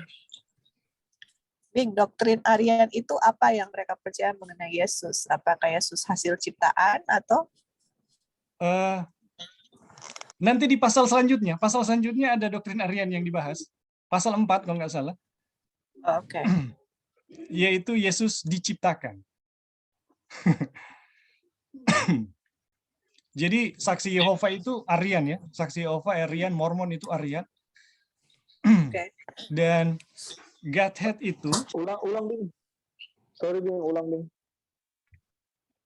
ya, jadi Yang tadi. Saksi Yehova itu adalah Arian ya, aliran-aliran dari penganut keyakinan Arian. Baru Mormon juga sama ya. Begitu juga dengan teman-teman kita ya yang di Godhead itu sebenarnya adalah Arian gitu. Cuma sudah terbentuk berbagai versi Arian. Ada yang sepenuhnya Arian, memang menyingkirkan Kristus, bahwa Yesus tidak ada. Yesus dan Bapa itu satu, nggak ada dua oknum ya. Memang mereka satu gitu. Bapa adalah anak, anak adalah Bapa. Jadi itu betul-betul disingkirkan pribadi yang satu ya, yang beda dengan Bapa. Dan ada yang membuat Yesus itu sedikit lebih rendah ya, dengan mengatakan Yesus itu ada di dalam, dia keluar di dalam waktu ya. Dan itu yang kita sering lihat ya dalam saudara-saudara kita, teman-teman kita yang di Godhead ya. Nah, itu yang Joy tadi sudah sempat sampaikan ya.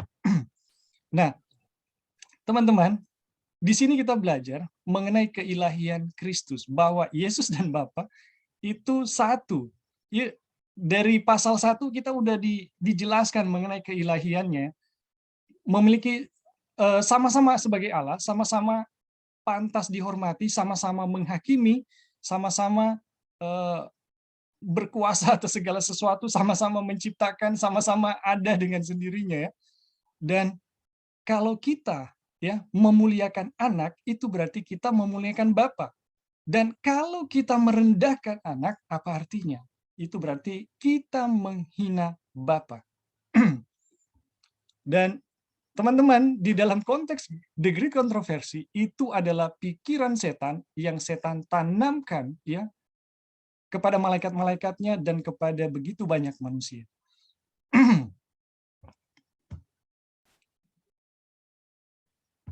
Oke, masih ada lagi teman-teman yang mau kasih tanggapan?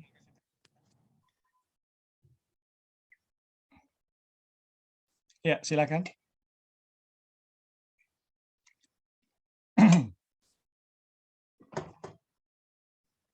Oke, kalau sudah cukup jelas kita Ya, lanjut ya. jadi kita jadi berpikir sekarang, memangnya apa istilahnya predikatnya?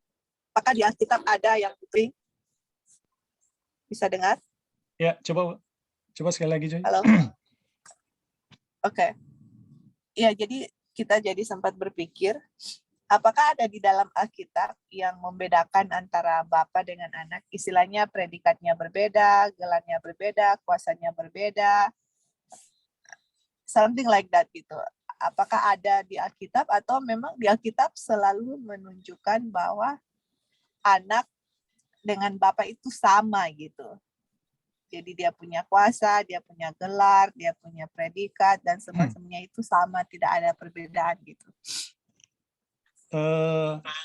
Salah satu contoh dari Arian, ini dari Saksi Yehova ya. Yesus itu adalah ciptaan yang diciptakan pada permulaan, ya, berdasarkan Wahyu pasal 1 kalau nggak salah, Archangel, ya, dan itu yang mereka yakini. Jadi Yesus itu diciptakan, Yesus itu diciptakan, dan semua yang ada di dunia ini diciptakan setelah Yesus diciptakan. Nah, kalau dari kebanyakan ya yang teman-teman Godhead, Yesus itu keluar dalam satu waktu gitu. Nah, kita nggak tahu ya apakah pemahaman mereka seperti tadi yang Joy jelaskan, tapi kebanyakan mereka menjelaskan bahwa Yesus itu apa ya, lebih di bawah daripada Bapa. Mungkin ini udah ya perkembangan dari berbagai interpretasi ya, seperti yang kita tahu ya mengenai doktrin lunar Sabat. Kita tahu versinya ada banyak sekali ya ketika mereka belajar tentang doktrin lunar Sabat. Yang terjadi adalah mereka belajar tentang doktrin itu, ada versi-versinya yang oleh para pelajarnya menginterpretasikan ulang dari apa yang sudah dipelajari ya, atau sudah diajarkan oleh yang pertama mempelajarinya gitu.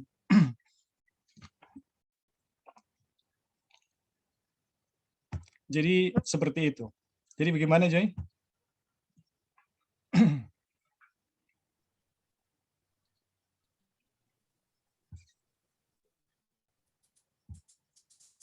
Halo? Iya. Halo, Joy, suaranya putus-putus.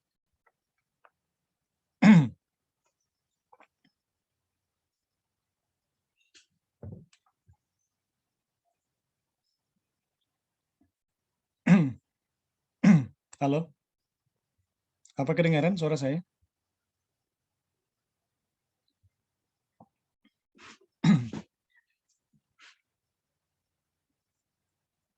Halo?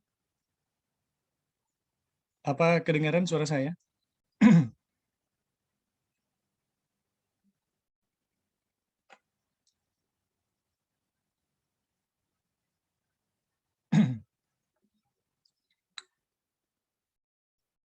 Ya?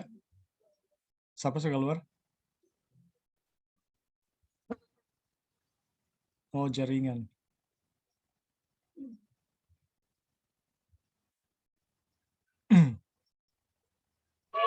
Ada Bing. Oke.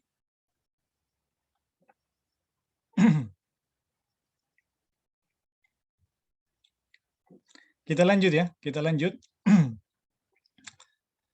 Kita perhatikan kata-kata Paulus, yaitu namun bagi kita hanya ada satu Allah. Ya, namun bagi kita hanya ada satu Allah saja, yaitu Bapa yang daripadanya berasal segala sesuatu.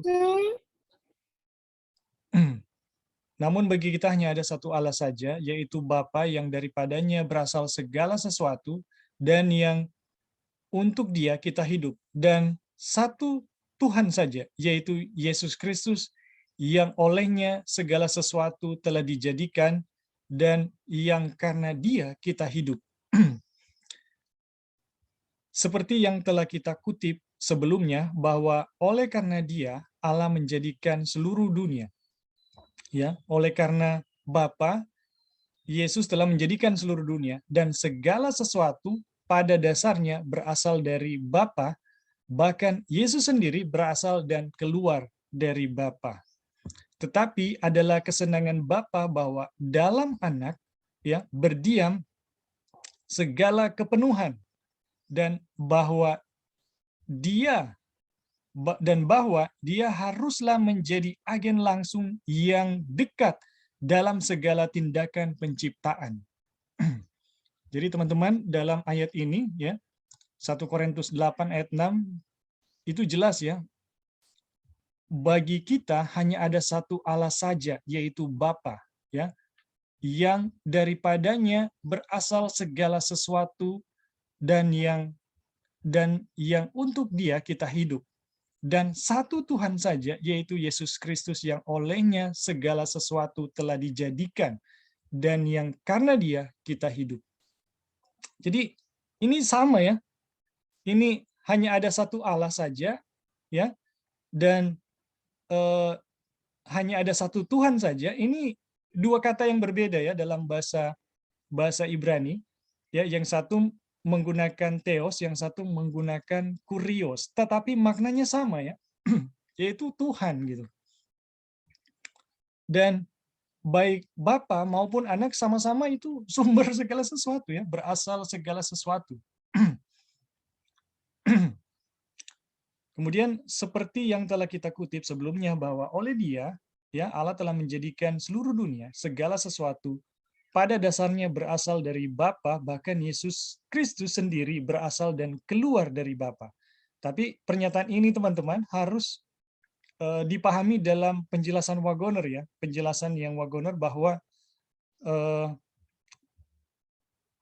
berasal ya, Yesus sendiri yang berasal dan keluar dari Bapa ini itu betul-betul sesuatu yang tidak dibatasi waktu ya, tidak dibatasi waktu. Kemudian, tetapi dalam kesenangan Bapa bahwa dalam Anak berdiam segala kepenuhan, dan bahwa Dia haruslah menjadi agen langsung yang dekat, ya, agen langsung yang dekat dalam segala tindakan penciptaan. Jadi di dalam Anak ini berdiam segala kepenuhan ya, kepenuhan kealahan, dan bahwa Dia haruslah menjadi agen langsung yang dekat dengan segala tindakan penciptaan. Jadi Bapa menciptakan segala sesuatu melalui Anak, ya. Jadi segala sesuatu diciptakan, ya. Dan saya bisa katakan ini adalah kehendak mereka bersama, ya. Karena mereka sama-sama Allah, kehendak mereka sama, pikiran mereka sama. Jadi apapun yang dilakukan yang satu, oknum yang satu, itu pasti adalah kehendak yang satu juga, gitu ya. Tujuan kita dalam penyelidikan mengenai hal ini adalah untuk menempatkan Kristus pada posisinya yang benar. Apa itu? Yaitu setara dengan Bapa. Teman-teman, sekali lagi ya, ini mungkin kedengaran ganjil buat kita saat ini, tapi saat buku ini ditulis, ini bukan ganjil ya. Ini bukan ganjil. Jadi memang beberapa dari pimpinan kita itu tidak mempercayai Yesus itu sebagai ilahi, ya, sebagai ilahi atau yang setara dengan Bapa ya. Nah, kenapa kita harus memahami bahwa Yesus itu setara dengan Bapa? Ini ya, yang di bold kuning ini, supaya kuasa penebusannya dapat lebih dihargai lagi. Jadi teman-teman, ketika kita merendahkan Kristus, maka nilai penebusan itu sangat sulit dipahami, ya. Tetapi ketika kita meninggikan Kristus, kita meninggikan Bapa, dan kita melihat bahwa apa yang Yesus lakukan dalam menebus kita, kita betul-betul akan melihat nilainya, betapa berharganya, ya. Kemarin kita telah diskusi ya kemarin dengan Sister Joy, ketika saya kasih contoh, misalnya saya didatangi oleh bupati, ya, datang ke rumah saya gitu. Bupati datang ke rumah saya dan mau nginap di rumah saya, tinggal semalaman dengan saya. Itu buat saya itu adalah satu kehormatan yang yang luar biasa. Tetapi teman-teman coba bayangkan kalau yang melakukan itu adalah Jokowi, ya. Jokowi adalah presiden, ya, RI Republik Indonesia. Dia bilang, Bing, saya mau datang ke rumah kamu dan mau nginap ya semalam di rumah kamu. Apa artinya itu? Dan dia katakan, apapun keadaan rumah kamu, saya mau tinggal semalam di rumah kamu. Teman-teman, mana yang lebih mana yang lebih terhormat, ya? Apakah bupati yang datang atau presiden yang datang? Ya. Ini sangat jelas, ya. Sudah pasti presiden, ya. Kalau presiden yang datang mau tinggal, itu betul-betul satu kehormatan yang luar biasa buat saya. Dan apa yang dia lakukan itu betul-betul merupakan sesuatu yang sangat-sangat berharga buat saya, ya. Dan teman-teman, kalau Yesus itu direndahkan, maka apa yang dia lakukan itu tidak betul-betul berharga buat kita. Tapi kalau dia kita tempatkan pada posisinya yang sebenarnya yaitu sangat tinggi, ya, dan setara dengan Bapa, kita akan sangat melihat betapa berharganya, betapa berartinya tindakan penebusan di mana dia merendahkan diri begitu rendah dan begitu dalam untuk menyelamatkan kita. Jadi, wow, betapa luar biasanya gitu ketika Tuhan yang dihormati, dimuliakan, ya, dengan segala kehormatan, dengan segala kuasa, mau merendahkan diri, ya, mau mengosongkan dirinya menjadi manusia, ya, dan taat sampai kepada kematian, ya, sampai pada disalibkan. Dan kita tahu bersama disalibkan ini adalah di mana dia turun begitu rendah dan sangat rendah, ya, sangat rendah. Untuk apa, ya? Semuanya demi keselamatan kita. Jadi teman-teman, betapa betapa luar biasanya Tuhan kita, ya. Oke, sampai di sini ada teman-teman yang mau kasih tambahan?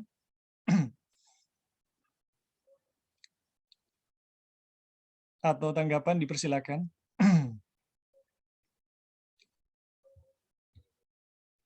Iya, Bing, sorry tadi ada putus. Ya. Jadi dari kesimpulan yang kita bisa dapat yang dari bab 1, 2, dan 3 sekarang ini, dia punya kesimpulan sebenarnya ada di sini. Yang terakhir ini adalah tujuan penyelidikan, kan. Jadi kita selidiki mengenai Godhead atau mengenai Kristus. Apa sih dia punya posisi dan apa dia apakah dia Tuhan atau apa gitu. Jadi dari kesimpulan yang kita sudah bahas itu adalah dia itu posisinya sama, equal. Nggak ada lebih tinggi atau lebih rendah dengan Bapa. Jadi kalau ada yang tadi ya yang saya bahas, kalau ada yang membuat dia lebih rendah dari Bapa, itu sama dengan sedangkan Bapa saja menghormati dia dan memanggil dia itu God, gitu, Tuhan. Jadi dua-dua itu sama, ya, enggak ada satu lebih rendah daripada yang lain. Nah, kenapa kita sudah belajar dipanggil anak atau apa artinya dilahirkan? Itu adalah terminologi yang untuk menjelaskan kepada kita bagaimana hubungan antara Tuhan dengan Yesus yang kita bisa mengerti di dunia ini ya sebagai orang tua dengan anak. Dan juga tadi di Begotten Son itu adalah Tuhan Yesus itu tidak dibatasi dengan waktu, karena namanya dia itu adalah I am that I am. Aku adalah aku, saya adalah saya gitu. Jadi dimanapun Yesus berada itu selalu present tense gitu. Maksudnya dalam sekarang ini, karena dia tidak terbatas dengan waktu. Dengan kata lain, waktu Bapa ada, dia juga ada, karena dia ada dalam ruang dan waktu dimanapun, kapanpun Yesus itu ada gitu. Dan dia juga namanya tadi yang Abing sudah sebut itu adalah Alfa, berarti dia itu juga dari permulaan sudah ada dia ya, seperti itu. Dan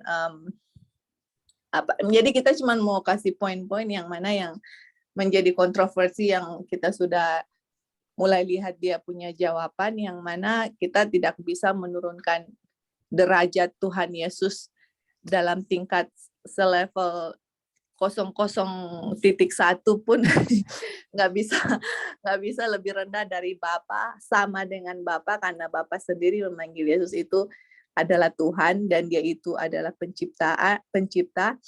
Dan tadi kutipannya bilang segala sesuatu ada di dalam dia gitu. Dan seluruh ciptaannya bergantung kepada dia gitu. Jadi kita lihat betapa, kan ini tujuannya juga untuk menghargai ya seberapa Tuhan Yesus punya menebus manusia itu, apa sih yang diberikan kepada kita. Jadi kalau kita lihat bahwa segala sesuatu ada di dalam Kristus dan semua bergantung kepada Kristus. Jadi kalau Kristus gagal, segala sesuatu itu hilang gitu.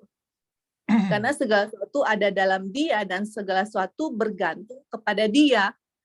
Kalau dia gagal, ya segala sesuatu harus gagal gitu.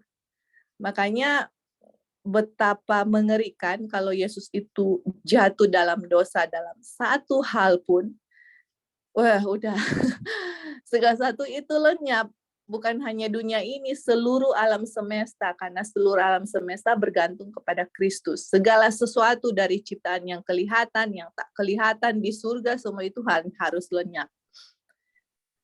Aduh, kalau kita mau pikir itu berdiri dia punya bulu kuduknya, karena kita nggak bisa imagine ya bagaimana Tuhan itu mempertaruhkan dirinya sendiri dan alam semesta untuk saya pribadi. Coba kalau kita take it personal atau ambil secara pribadi. Bayangkan semuanya itu diberikan untuk saya pribadi. Kayak Abing bilang, presiden itu datang untuk di rumah sendiri pribadi. Coba pikirkan segala sesuatu yang ada di bumi ini, bintang-bintang, planet-planet, semua kehidupannya bergantung kepada Yesus, dan Yesus harus datang untuk menyelamatkan saya dan mempertaruhkan di mana dia juga bisa gagal. Kita punya nyawa, kita punya diri itu berharga seluruh alam semesta, teman-teman. Coba pikir itu. Kita tadi baca itu, yang kutipan segala sesuatu berada dalam Kristus dan semua bergantung kepada Kristus.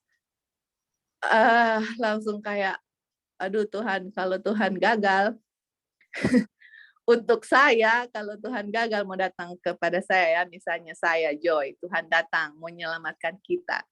Gagal, seluruh alam semesta juga lenyap. Gimana saya punya harga di mata Tuhan? Dan itu pun kita harus lihat gimana harga manusia. Setiap manusia kita semua harus bisa lihat dari kacamatanya Tuhan gitu. Sangat berharga suami saya, istri saya, anak-anak saya, orang siapa saja itu semua Tuhan pertaruhkan untuk satu orang itu gitu. Jadi ini kan dengan beholding Christ kita bisa menjadi sama seperti Yesus. Nah, itulah karakter Yesus, menyerahkan segala sesuatu, nyawanya, mempertaruhkan semua hanya untuk mencari satu domba yang hilang. Amazing ya, maksudnya luar biasa, dan kita akan bisa lebih menghargai juga dengan bisa melihat derajat Tuhan Yesus itu di mana gitu. Dia sama dengan Bapa, tidak lebih rendah dari Bapa, dia memberikan semua. Waduh, jadi sungguh luar biasa kasih Tuhan yang kalau memang kita renung-renungkan itu akan membuat kita semakin jatuh tersungkurlah kepada Tuhan, dan kita punya berdoa pun nggak akan bisa secara formalitas. Itu akan mengungkapkan rasa syukur yang memang dari kedalaman hati yang betul-betul ya, yang sangat menghargai apa yang Tuhan sudah berikan kepada kita. Pernyataan cintanya itu nggak bisa kita, nggak bisa dengan kita punya pikiran mau bayangkan. Makanya di surga yang akan kita pelajari for eternity, untuk selama-lamanya, kan itu rencana penebusannya. Dengan malaikat sendiri aja sangat tertarik untuk belajar hal itu gitu loh. Jadi yang kita bahas ini memang betul-betul buat kita pribadi sangat sangat sangat menguatkan, dan sangat juga bisa melihat bahwa bagaimana kita punya harga di mata Tuhan. Makanya untuk orang-orang yang mau bunuh diri, rencana untuk, mereka nggak bisa lihat itu teman-teman. Tapi puji Tuhan kita bisa melihat bagaimana cinta Tuhan untuk kita, betapa berharganya kita di mata Tuhan. Dan dengan demikian juga kita bisa merefleksikan betapa berharga teman-teman kita, semua manusia di hadapan kita, dan bagaimana juga Tuhan bisa menggunakan orang semua untuk bisa menyelamatkan teman-teman yang hilang. Dengan bagaimana Tuhan mau menyelamatkan kita, begitu juga cara kita untuk approach atau mendekati teman-teman atau saudara-saudara kita yang kita lihat mungkin sudah berada di luar sudah berada di dalam dosa atau satu hal yang kita bisa lihat bahwa mereka ini sudah hilang, dan kita bisa mendekati mereka dengan cara bagaimana Tuhan juga mendekati kita dan menyelamatkan kita. Oke, thank you, Bing. Ya, terima kasih Joy untuk tambahannya. Apa ada teman-teman yang lain yang mau kasih tambahan? Jadi materi kita sudah selesai ya untuk pasal 3.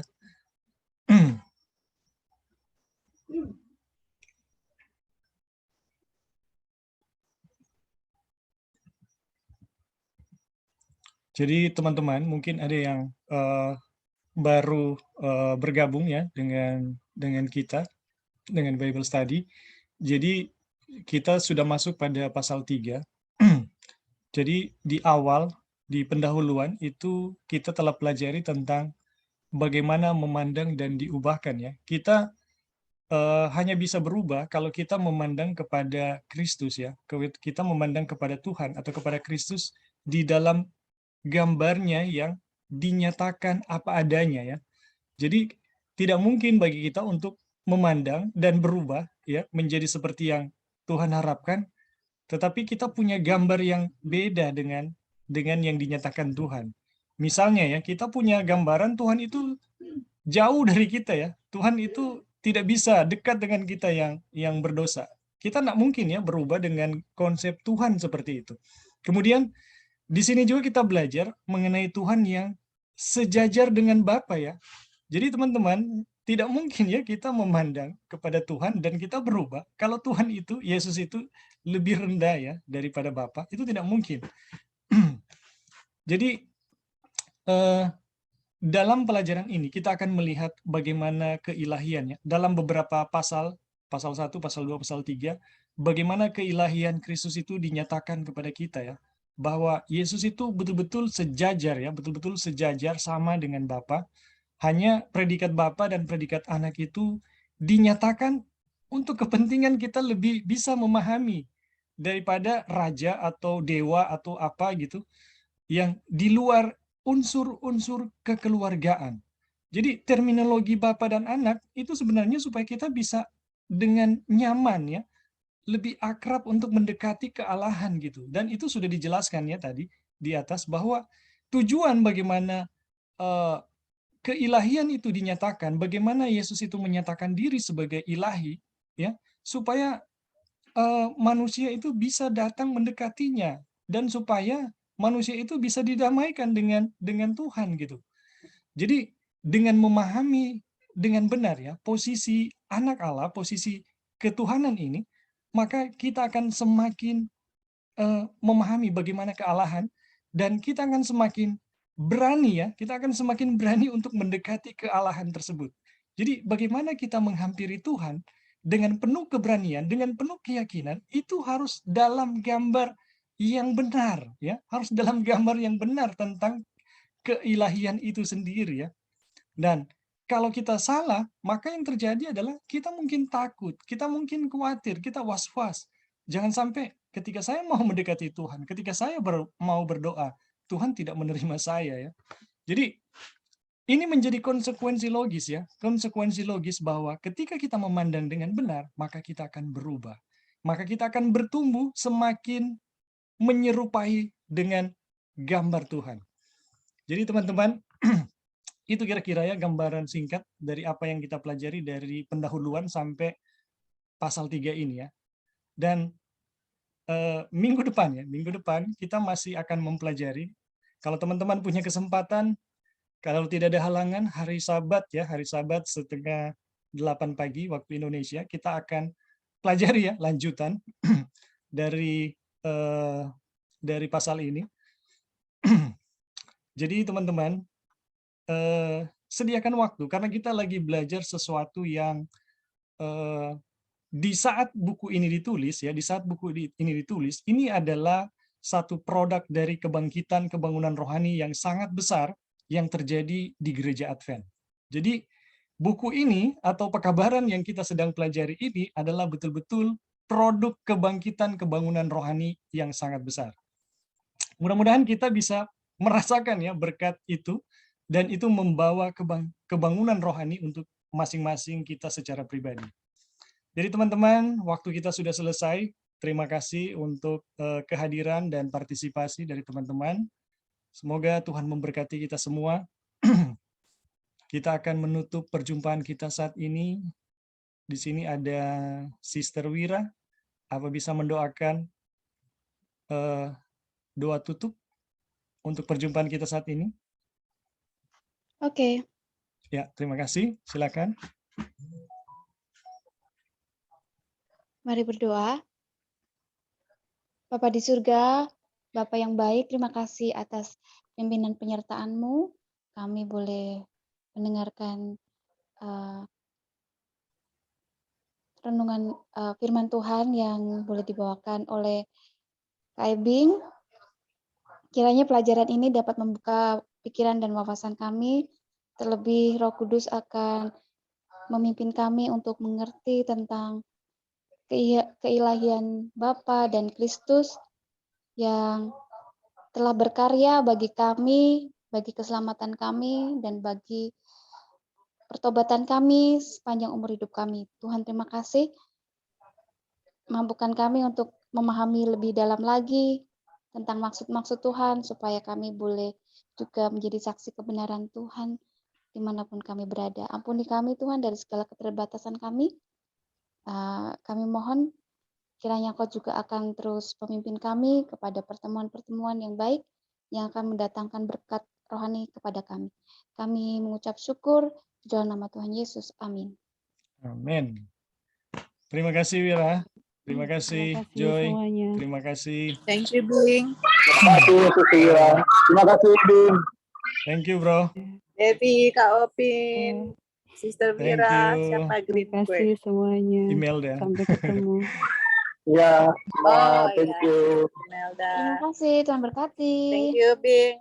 Ya, Tuhan Sampai berkati. baku dapat lagi. Oke. Salit Bye. ya.